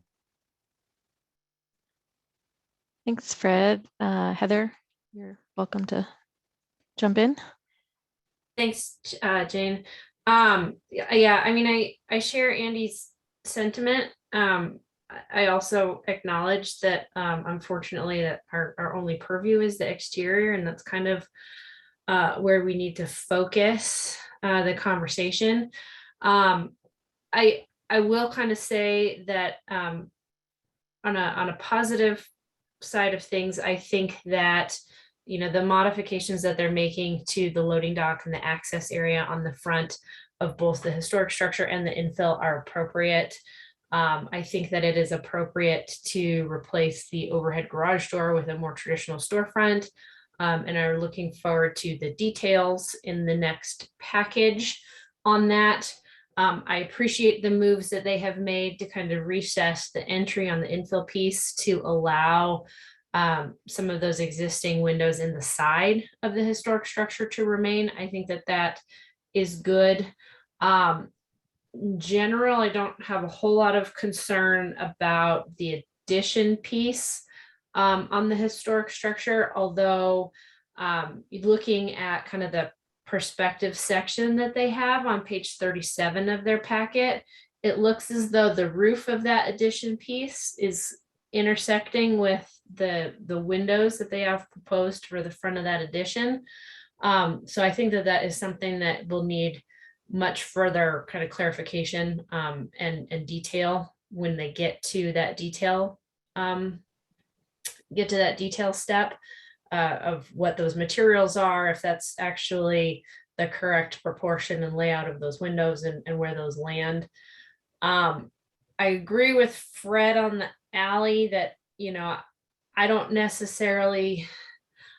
that that's super appropriate move to cantilever that out over the horizontal, or over the historic structure. And I don't know that they've really made a strong case for why they need to do it. It's just this desire to kind of introduce some art and some play a little bit. And I think, which I understand, I think looking at the rest of this alley from a larger perspective on the whole of the city is that it's a very service-oriented alley. And I don't know that introducing a little piece of art into a cantilever is really going to kind of activate an alley the way that we've seen it activated in other places, or that we really want to encourage a whole lot of traffic down that alley. I have a lot of other comments about the infill, but I think I'll stop for now.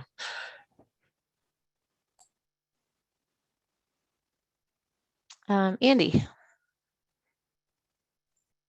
So the alley piece is probably the one thing that doesn't give me any heartburn. It's a utilitarian alley. It's off the side. It's not drastically changing the character defining feature of the alley. It's still clean parapet. It's not a design move that, again, as Fred would say, I wouldn't die on that, but I don't think it's drastically changing the read of the building itself. So that little piece of cantilever is, I mean, if because it's so small, I don't see it conflicting that much with the existing building. Yeah, I agree with that. I think that of the things I have concerns about, that's probably the least, the lowest item on the priority list, and agree. Same sentiment. I don't think it's worth dying on the hill for.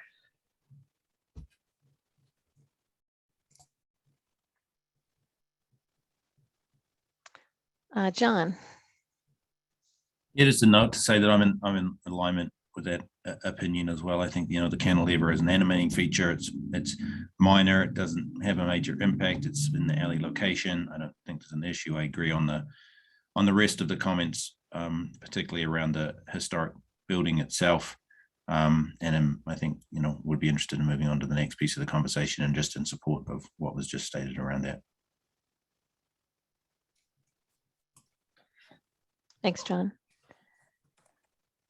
I think I'm in agreement too with, I think it's unfortunate about the interior floor, but it doesn't appear we have any purview for that. I think the pop-up in the back is within the guidelines, and yeah, the cantilever is a minor element.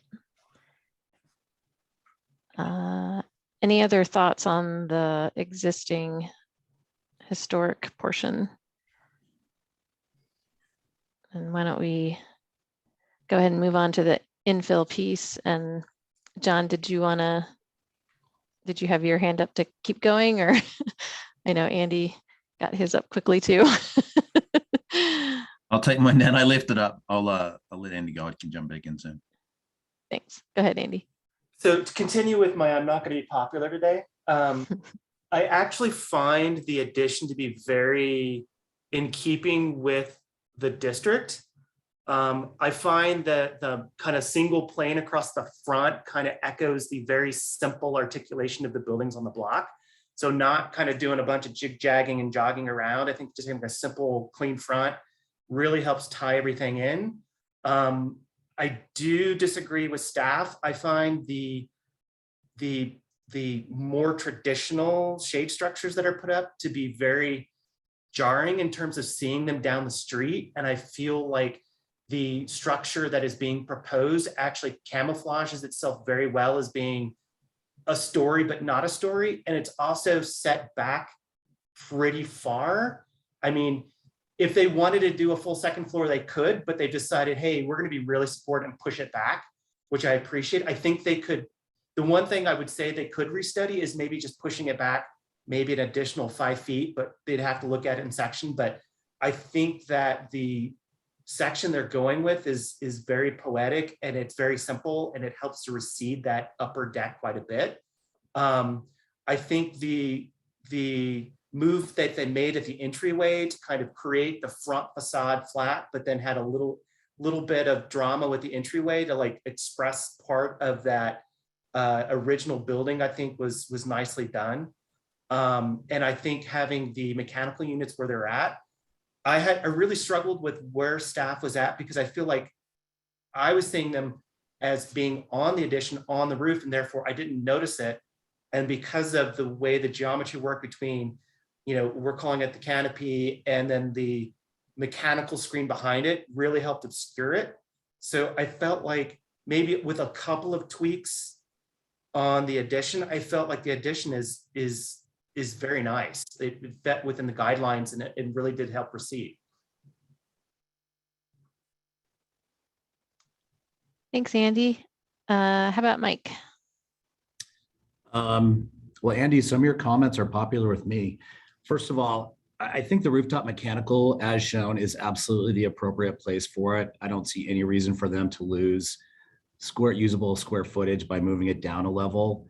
I think this whole, you know, vocabulary of calling this a canopy is what's creating confusion.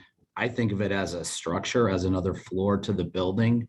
So anyway, I think mechanical is good where it is.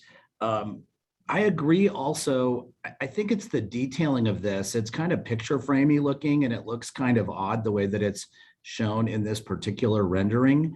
But I think it could be designed in a way that made it more compatible with what is below in the permanent part of the building. I don't know, this kind of mitered corners thing just is confusing to me. And I think that's a little bit of the problem why it's standing out. One other thing that I'm kind of struggling with is this continuation of the glass across the front door. Number one, because there's no cover over the front door, then it's open to the air above, and this is sort of a north-facing building. So I think that might not be great. I would think that they would want to put a roof over it.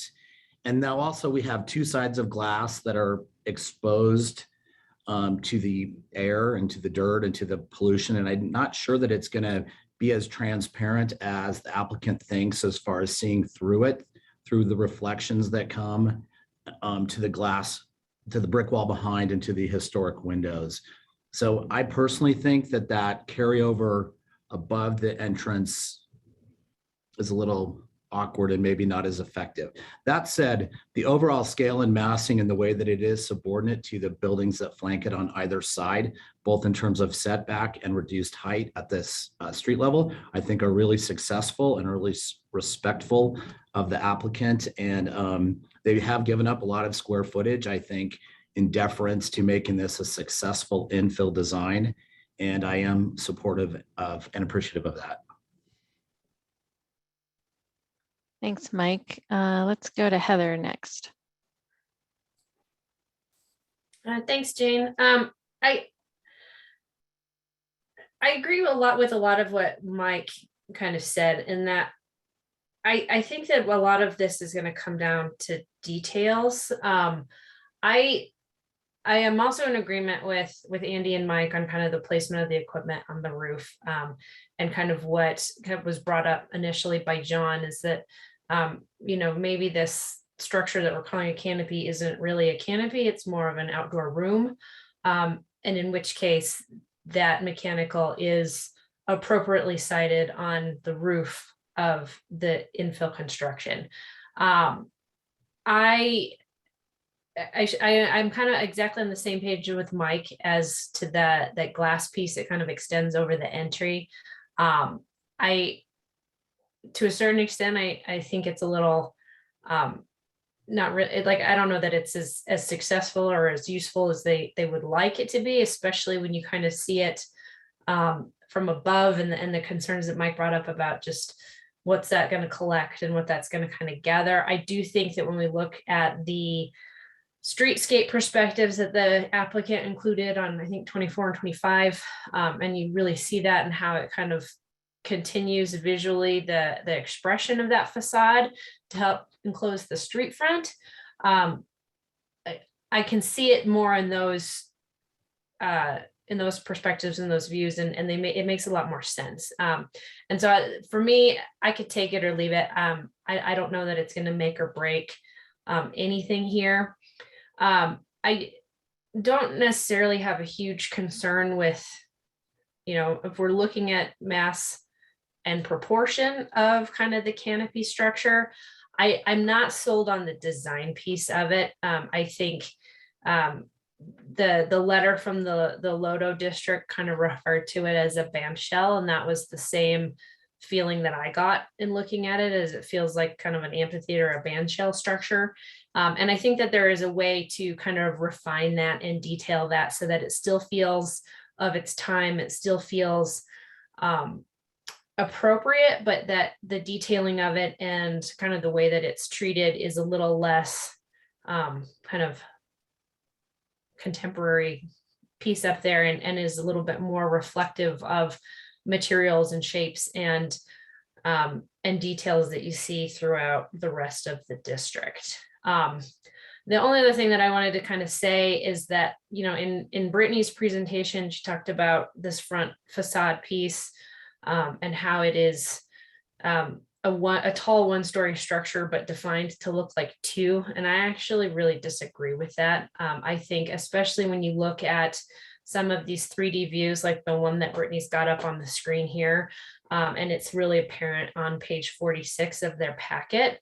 And when you look at some of the sections, is that, I mean, they're going to have a solid wall behind some of that glass on the front. And I don't agree that it's defined as 2 stories. I think it is defined as a tall 1 story. I'm not seeing any clear definition that's trying to break that up into 2 pieces. Whether or not that is an issue, I don't know. I just, I disagree with the distinction that it's proportioned as 2 stories. So.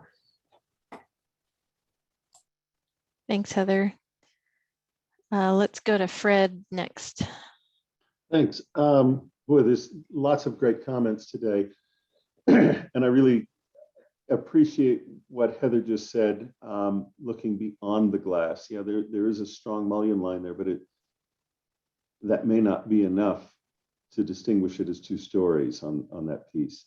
I do, as many of my colleagues have supported the street front, the street face, the street wall of it, and that element and carrying that wall across. I totally understand what Mike's talking about, and I hope that the applicants will consider that so that we don't end up with a building that creates lots of problems for ownership and thus ends up having problems for everyone. The biggest issue the biggest exception I take is that I do feel that the canopy, at least as presented, is rather hulking, and I think does present some issues in terms of its scale, in terms of the mass, overshadowing kind of everything. It is visible from the street. I do think, thinking about the pedestrian experience for the pedestrian across the street, it is highly visible, and it is, at least as presented, pretty massive. And so that concern I do share, and I would I have a hard time supporting an approval that approves the canopy as presented. Thanks. Thank you, Fred. And John, you're welcome to add. Yeah, I think I would support most of what's been said. I do appreciate the simplicity of the glazed infill. I think it's strong in relationship to the 2 brick buildings. Appreciate the kind of articulation of that as well. I get the simplicity of the singular move with the recessed entrances within it. I think there is some, kind of like operational aspects in terms of cleanliness of glass and how that works that are practicalities that I'd like to see some comment on, maybe at next stage in terms of detail review, but I understand it too as a kind of as effectively the glass acting as kind of a recessed joint between the 2 masonry buildings, which I think is very successful. I think agree on the location of mechanical equipment. I think it's in the right place. I think this is very much a second floor or an outdoor room rather than a canopy. And I know that's a kind of an interpretation thing that we're discussing there, but I think that is clear. And I also see absolutely no reason why the applicant shouldn't be able to use that space as such. I have less of a concern in terms of the mass, but I do agree that the articulation of the kind of frame of that upper floor feels less crafted than the rest currently, perhaps a little bit more commercial. Heather's band shell analogy is probably a good one too. And I wonder if with a little bit more sense of articulation and craft around that frame, and maybe also some careful consideration of the soffit, which is effectively going to act as a piece of the facade. So understanding that soffit and the detail around, I'd promote the idea of really at the next stage, the applicant letting us in a little bit more and trying to evolve a bit more of a crafted language for that front frame that maybe gets around the kind of abstraction and scale that is maybe sort of helping with contributing to what Fred is talking about there in terms of it feeling massive. I think if it was more maybe crafted and articulated in terms of material, it might help with that reading a little bit as well. I would. There's obviously a significant setback there currently. There's reasonable height. I could see some fine tuning in terms of that setback and height that would, with maybe small amounts of change make quite material difference. A foot or 2 or a foot down and a foot back could make quite a big impact in that. So I would definitely promote the idea of the applicant testing that as they articulate that. And I don't think that kind of a change would have a significant impact on the experience internally within the space. It is lofty and generous. So those would be my comments sort of on top of others that have come. Thank you, John. And Mike. Just briefly to circle back, in terms of like form and mass on the canopy, which I think we should banish that term. I think it's fine. I do think that it is a question of detailing it. I think even if it's going to be open, if it had more of a look of permanence that looked more compatible with the building below, it probably would look smaller and it would be less eye-catching. It's strangely eye-catching. And again, it's just shown as a beige box here, but I think if it was detailed, to have more permanence, more form and structure around the outside of it as visible from the street, it would be, I don't know, it wouldn't catch your eye. It would just be part of the architecture. And I think it would be more compatible. Thanks. Thanks, Mike.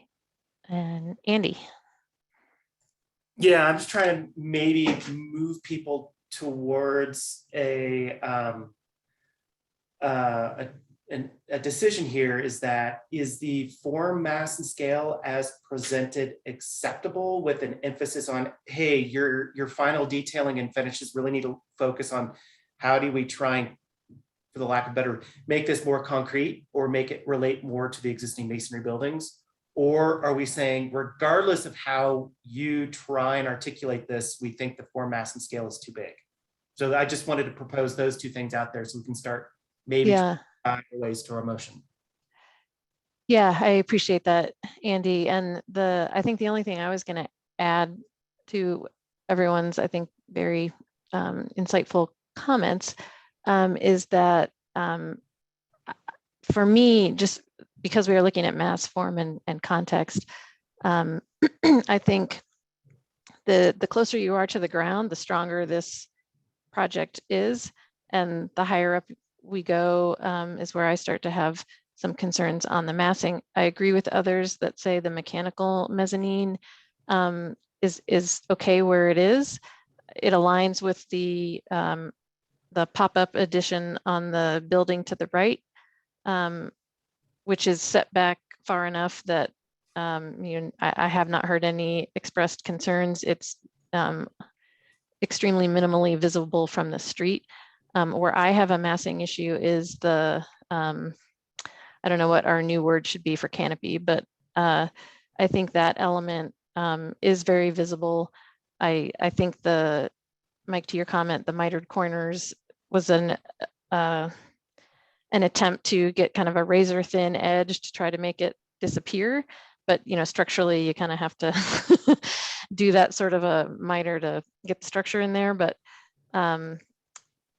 so what I would want to see is to have that quote unquote canopy. I think it could be lowered.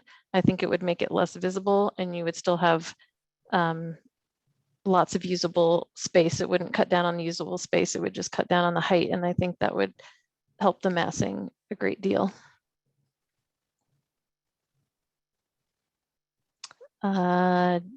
Jim. Well, thank you. Not being an architect, I feel a little bit lonely in this crowd, but I would say that I tend to agree with a lot of what Jane has said.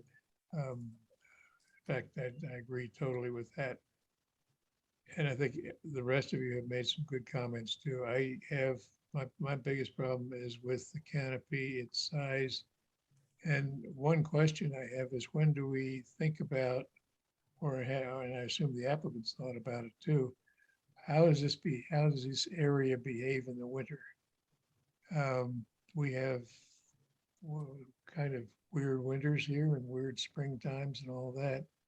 Is it used? Is it open? Is it wide open? Is it an outdoor area like Union Station tends to become? Or is it an area that's enclosed? So I'd want to see a little more on that. Thank you. Thanks, Jim. And I just wanted to quickly add my comment about the canopy was, as far as relating it to our design guidelines, it's the being subordinate issue is where that's coming from. I just wanted to clarify that. But Fred. So given all the conversation, again, to what Andy said, let's try and get to an answer here. It sounds to me as though, for the most part, people are okay approving mass and scale, as is. The piece that people are taking exception to, myself included, is the canopy. Is there a motion we can craft that would enable the applicant to move forward from mass and scale, with the condition that the canopy be restudied and reassessed when they come in for detail? I hate to make them come back and do a second round of mass and scale to do that, because it does feel to me like we're probably close enough that in the details they could come back with that. Is that viable as far as my colleagues are concerned and as far as staff is concerned? So yes, for me. Yeah, Fred, I just wanted to build on your comment, and I know some people are probably okay with the mass as it is and doesn't need to be restudied, but I think if we're going to be asking the applicant to move roofs up and down, push back, that do we need to give the applicant some more information in terms of lower the roof X amount or push back X amount or look at this? I just want to make sure that we're as specific as possible. And again, being enough ambiguity that they can make their moves as they need to. And I guess that's a question for Jen and Brittany and Adam. Yeah, so if you were to say, you know, lower it by 2 feet or something, and they did that, and then they came back for design details and you guys were like, well, that's not actually enough, you're stuck with that. So yeah. You need to be somewhat specific, but you also need to make sure you're confident in that specificity. So I'm wondering if, and I'm talking to the commissioners now, the condition needs to be like, if you were looking at section on page 34 and you're a height of 5'6", the sight line above the parapet needs to be, you know, X, Y, and Z. I hate to get into that tight of a redesign for them. I think that there's been a lot of good feedback here. A lot of it has, and a couple of people have stated that perhaps it is not the location and placement itself, but perhaps a different detailing or better detailing will help to resolve that. So I think giving the applicant the flexibility to respond to the commentary they've heard today, whether that is through shifting it, whether that is through different detailing, I think gives them the opportunity to do that. I just want to make sure that we don't, that in giving a motion, we make clear that it's not acceptable as it is, but that we would allow them to resolve it in the detail in the phase 2, as opposed to making them come back for another phase 1 is my suggestion. Okay, Fred, we're on the same line. We're saying that if you're keeping the mass as is, then you need to thing with, you know, finishes or something to bring it down, or if you're going to keep it as the white box and you do something to bring, it's pretty wide open at this point, is what we say. Just try and take the eye off of the white thing on top of the building. Just may I offer one comment? And this is, I think, consistent with what we've done over the years. I mean, I think it's acceptable to approve as is for form and mass. We have a totally different review when it comes to details. I think that the record is, and this conversation is telling the applicant that it's, we don't see this working until we see the details. But there's, you know, in terms of its overall size and volume, it's not unacceptable. We just need to sign off on the details.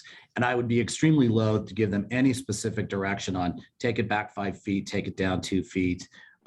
It's all about the details. So okay. I don't feel like we're exposing ourselves by giving them an approval, and we have a public record of the types of comments here. And this is a good applicant who we've worked with before. So I would expect we'd have a good, productive conversation when it comes in with more details. Yeah, I would just add that just so you all know, I'm not okay with the mass of the canopy piece. I don't think it's just the detailing of it. I think it's either the height or how far it projects. So I would probably vote against an approval that just relied on detailing it in the future. And Adam, I think you need to weigh in. I think I would just follow up with Mike's comment, because I think that's probably what's in line here. If you all feel that this mass form and context meets the design guidelines, you can approve that. I do have hesitation of moving this forward with it mostly meets mass form and context, but you get to change that in the design detailing. The ordinance requires a 2-step process. So if you do this, move this forward, it is meeting the mass form and context of the guidelines according to you all. So I just want to make sure that everyone's understanding that. My advice would not be to leave an open-ended condition if something is not meeting guidelines right now for mass form and context to be dealt with later. Because in essence, what you're saying is this is an approval that we may not approve later. So it leads to some sticky situations. Well, Adam, I view this as we're kind of, if we approve it, we're approving a maximum. Like they're not coming with a higher canopy or a canopy closer to the street. They may come with something that is shorter or recesses a little bit or has details that make it acceptable for final approval. So I think we're defining a maximum, and we are giving the applicant a lot of comment for them to use as they detail this. And I guess I would just respond that would there be a point where to certain minimums, this is not meeting guidelines? That's always my concern, is approving something with subjective conditions that we're not sure is going to meet guidelines when it's finally submitted for design details. We have also re-forwarded things that we don't think meet the commission's approval for another mass form and context review. That is things that we have done when we are not feeling that the project is meeting the intent of the commission's motion or discussion. Well, and I think that's an issue there. If we're approving something, it's an approval granted with conditions. It would be inappropriate to approve something with conditions. Staff can't determine if those conditions are being met for your further input on whether those conditions are being met. That's why I feel conditions need to be very objective, or the options could be a denial or a continuance where you all feel that one element is so unclear in terms of meeting guidelines that there should be some sort of revision for this to come back. Again, it's all up to you to determine whether these meet the guidelines and move that forward or not. Not trying to obviously make any decisions on that. You all are the experts in determining guideline consistency. Heather, did you have a comment?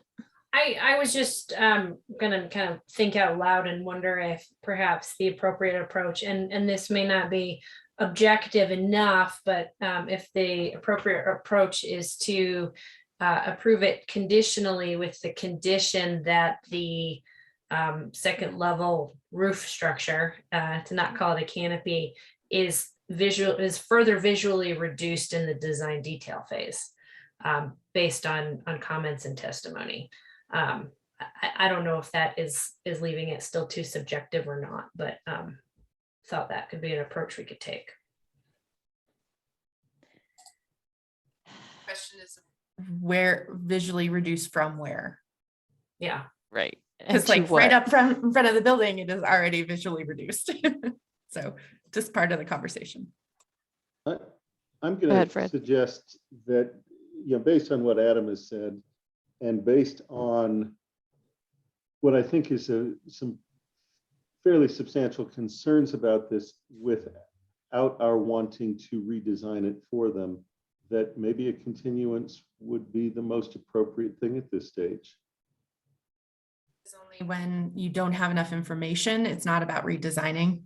Well, but I also think that given the comments that we have heard, there isn't enough information.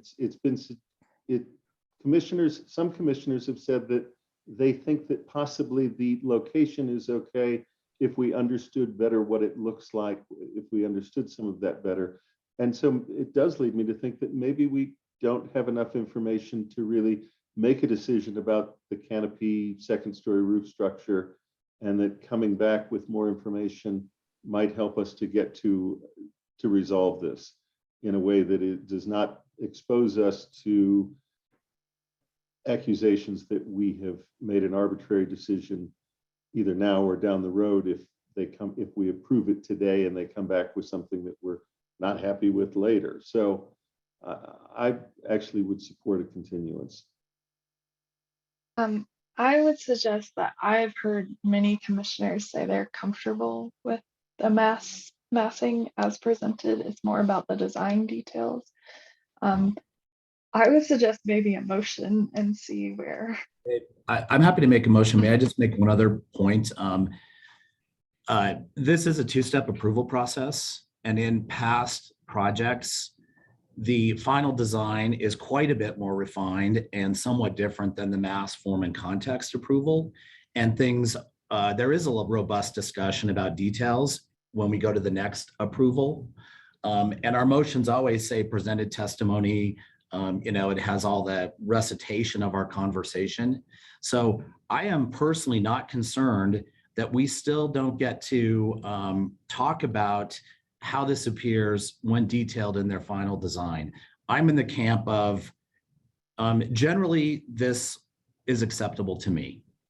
There is detail work. I mean, you can just see from the presentation, it's missing a lot of detail, but I believe that is appropriate and typical for this phase of our approval.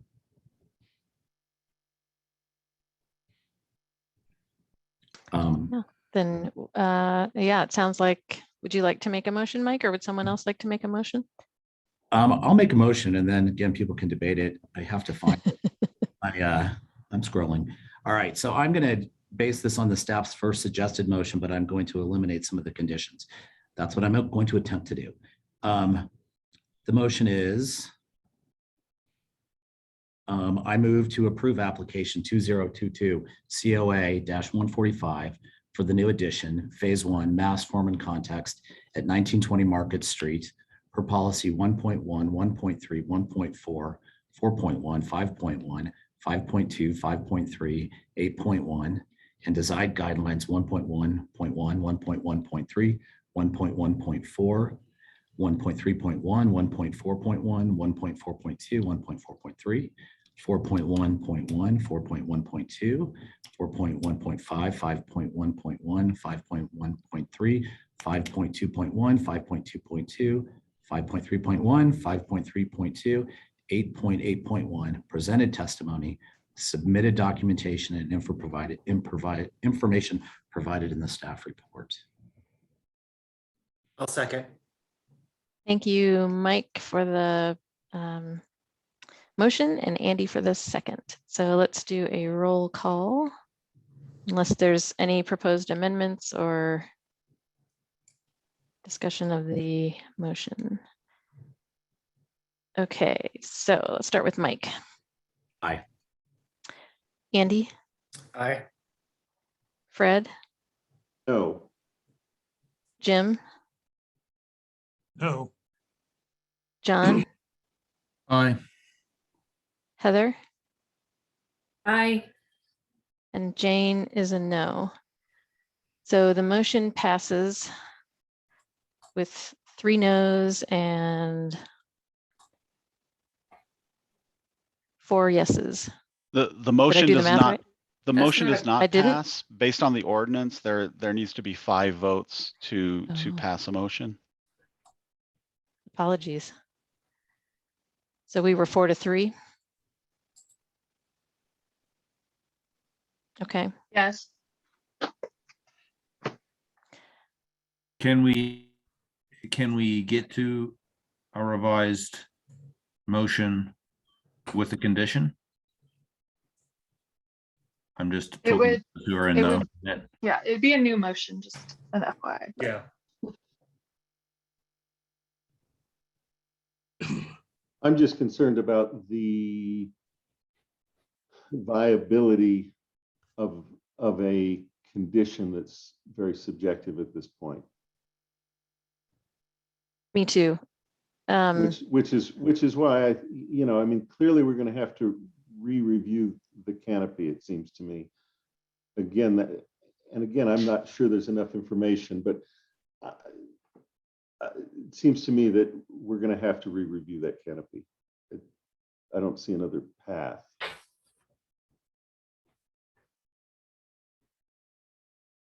I would agree that that is the sticking point for me, is the massing of the canopy. And the question is whether that can be done with the detail review or needs to be another massing form review. Right.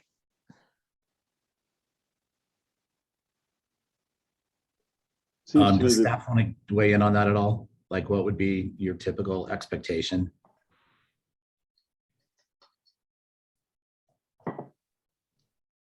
Question. So that's why I'm not responding. Our typical, so I think here you have 3 more options in terms of the motions. An approval with conditions, you would have to be pretty specific about what those conditions are, even though it is coming back from mass form and context. Open-ended is a concern, as Adam mentioned, and Brittany mentioned, I mentioned. You could vote to deny it, and then it would come back to you. But because of the conversation you guys have had, the focus on that next submittal would just be the roof cover, the second floor structure. You could continue it to get more information about how this would be designed. What's the difference in terms of timing between a denial and a continuance? Is there any difference?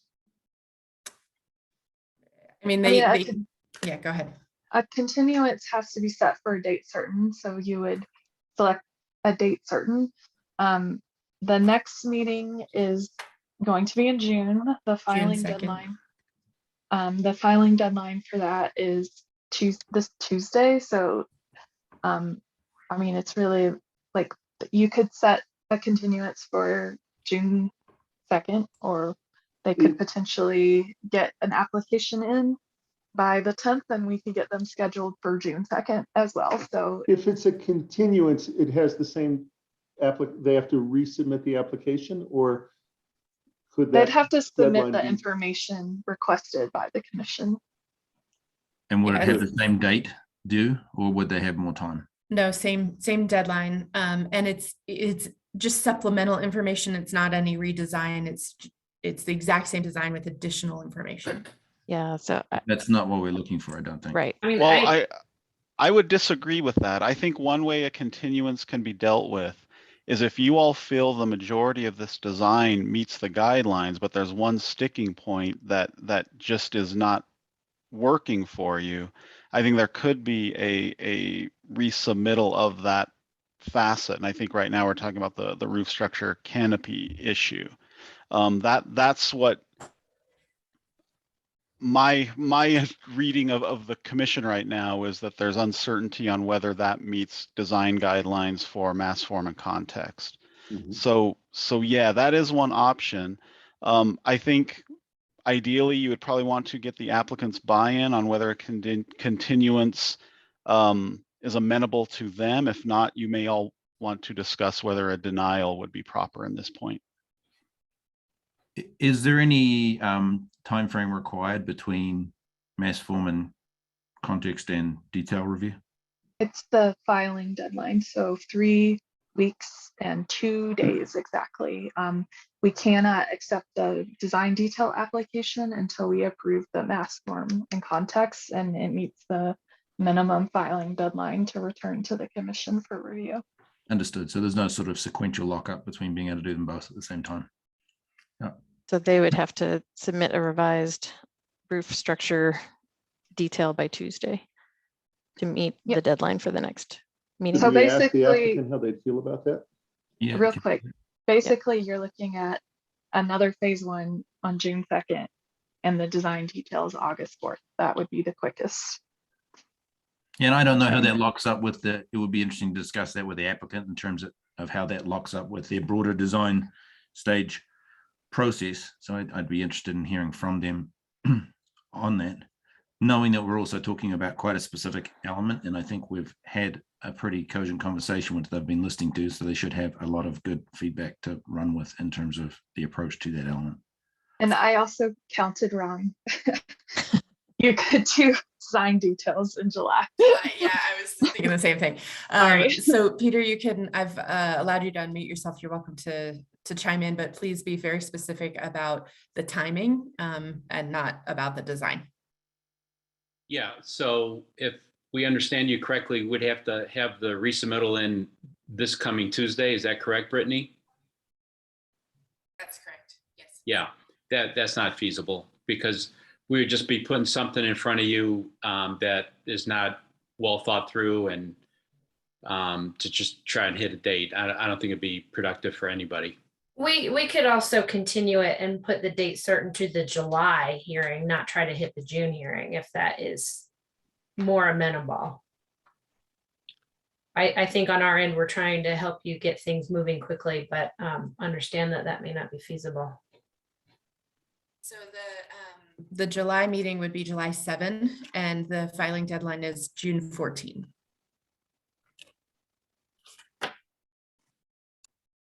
Well, that would give us more time.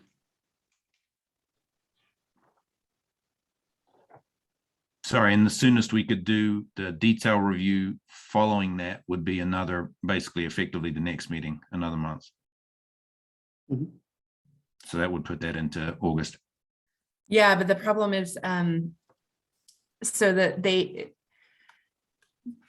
August meeting is August 4, and the filing deadline for that is July 12th. So again, it's a very short turnaround there as well.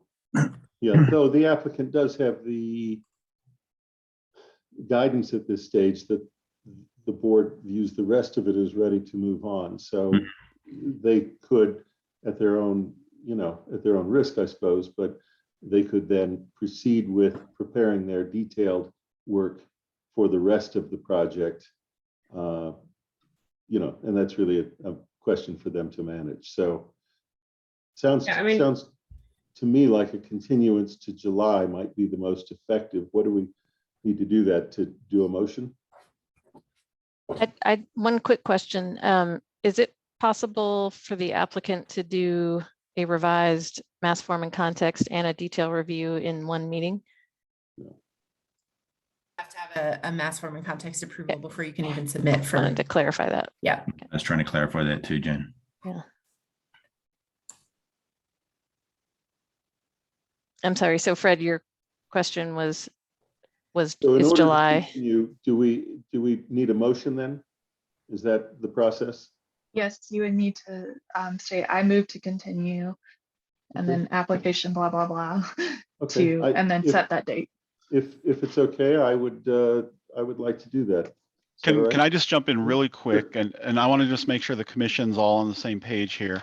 It looks again like we're just talking about the roof structure and canopy. If this is being continued to July, does the commission need to discuss any other facets of the mass form and context that they feel is not meeting guidelines right now? Because obviously that this would be the time to direct the applicant to also address those concerns. No, but I might just, horse. I might also just echo for the applicant comments around particularly shadow box type conditions of glazing and transparency. And as you move forward into detailed review, I think a number of the commissioners have made comment about that, specifically as it relates to windows, transparency, what's behind those windows, and ensuring that sense of glassiness. It's not a form mass issue, but it's one I think for the applicant to be very aware of moving into the detailed stage.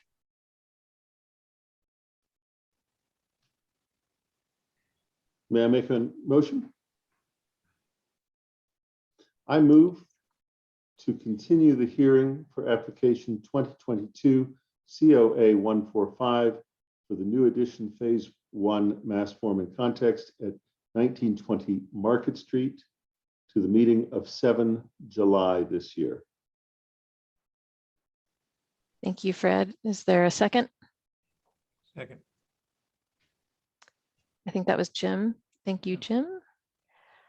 Then let's do a roll call for that motion, starting with Mike. Aye. Andy? Aye. Fred? Aye. Jim? Aye. John? Aye. Heather? Aye. Jane is aye. So that motion passes unanimously, and this project application is continued for the July 7th meeting. So thank you to everyone involved. I know this was a difficult one to get through, but appreciate everybody's time and efforts. Okay. So that concludes our design review agenda. So the next item in the agenda is business items, and that is the elections of chair and vice chair. So Jen, I don't know if you have any guidance. Don't have anything. I just put my name next to it for no reason. No, that's okay. May I ask a question, Jane, before we consider this? And this is maybe for Jen. Jen, can you refresh my memory on what like the remaining term is for maybe Jane and myself? I think we're the oldest people on this board in terms of tenure. In terms of tenure. It's Maybe overall, I don't know. everyone is Definitely not in spirit. and yeah, exactly. Let me just check that. Hold on a second. Haven't navigated to that section in a little bit. Members, okay. Your term expires at the end or May 1st, 2023. And so does Jane's. Yeah. Well, may I make a comment before we get into the discussion of this? I'm totally supportive of Jane continuing in the role, but I am wondering if it would be good for at least one of these positions to be held by somebody who has more years of tenure remaining, so that, I mean, I'm currently the vice chair, but I'm not sure it makes a ton of sense organizationally for Jane and I to both leave at the same time and have a slate of two people who are maybe new. Of course, being vice chair requires zero effort, as I think I have proven. But anyway, I just throw that out there, and I would be supportive of Jane continuing and someone with more tenure in the vice chair position for whatever that's. And I'll just jump in and say, Mike, I 100% support everything you just said, except maybe the support of myself. No. But I would support any move to, yes, try to make sure that we're getting folks involved who are going to be here longer. So, Fred, did you have something to say? I have about 2 minutes before I really have to flee. So I may not be here for the vote. So I just do want to express my support for Jane continuing. And there are so many good candidates here for vice chair. So I will put my trust in my colleagues to elect someone, not me, I would say, but I think there are plenty of people here who are good for that. You leave, So, you don't get the vote, Fred. yeah, no, I unfortunately, I've just taken on the vice chair role at planning board, and I don't think I can handle anything more than that. So anyway, I put my trust in you. I must flee, but I'm totally supportive of Jane continuing in that role. Thank you all. Thanks, Fred.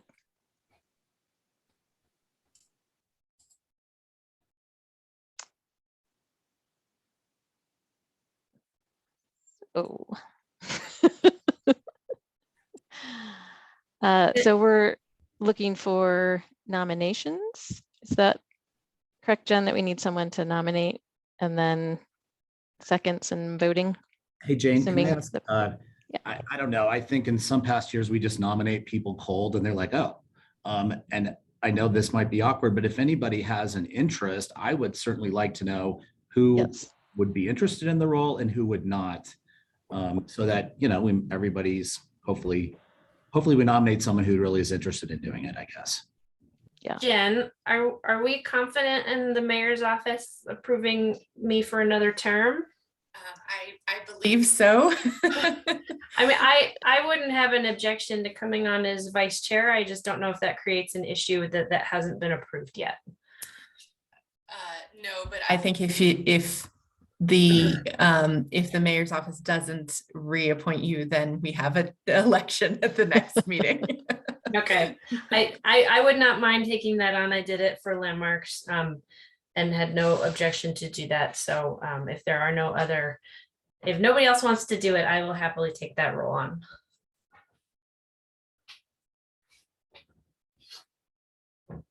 I like that idea. As Would the you new, like- as the newest member of the team, so I could, unless others are going to put their hands up, I'm happy to make nominations. Do it, John. Sounding silent. So I would like to Oops, John, you I think remuted. just got muted. I'd like to nominate Jane Chrysler as chair and Heather Vasquez Johnson as deputy chair. Ooh, deputy chair. I like that. Is that what it is? How do I say it? What am I supposed to Vice say? chair. Vice chair. Vice chair. Sorry. But we can get you a badge. I'm new here. I like deputy. I like deputy too. I'll get a badge. Hopefully. I'm from New Zealand. I can't get to grips with this North American terminology. I'll second. Thank you, John, for the motion and Andy for the second. So do we have to do a roll call for this too, Jen? I guess everything, right? Okay. Mike. Aye. Andy. Aye. Did we lose Fred? I think we did. Okay. Jim. Aye. John. Aye. Heather. Aye. And Jane is aye. So motion passes. Thanks, everyone. Thanks, Mike, for everything that you've done and for keeping us organized here today. And it's very appreciated. And congrats, Heather. Congrats to you, Jane. Thanks. Well, thanks, everyone. Yeah, as always, it was a pleasure to see everyone. And Real quick things, if I could. Sure. So May is Preservation Month. And so we have some webinars that we're doing that are about architectural styles in Denver. They're going to be recorded. And so you are welcome to watch the recordings or attend them. There hopefully some fun, interesting facts there. The other thing is that the National Trust just put out their 11 most endangered yesterday, and the Chicanx murals of Colorado was on the list. And so we're really excited that was recognized, that organization and the murals themselves were recognized by the National Trust as being endangered, so that can help preserve them. So I just wanted to point that out to you if you hadn't heard yet. And the last is that so Steve hadn't reapplied for a second term, and so we are looking for a business owner in the historic district. So if you all know anyone, please send them my way, and I'll do the regular recruiting process. But I'll just plug our Instagram. Follow our Instagram, Denver_landmark. Yeah, I'll echo that because I do follow it and I enjoy it. I do It's a good one. too. Yeah. Thanks. Okay. I have as well. So Yeah, so we'll just then quickly adjourn the meeting so folks can head out. But yeah, thanks and have a great end of the week. thank you. Thanks, guys. Thanks. It's 11:12 for the record.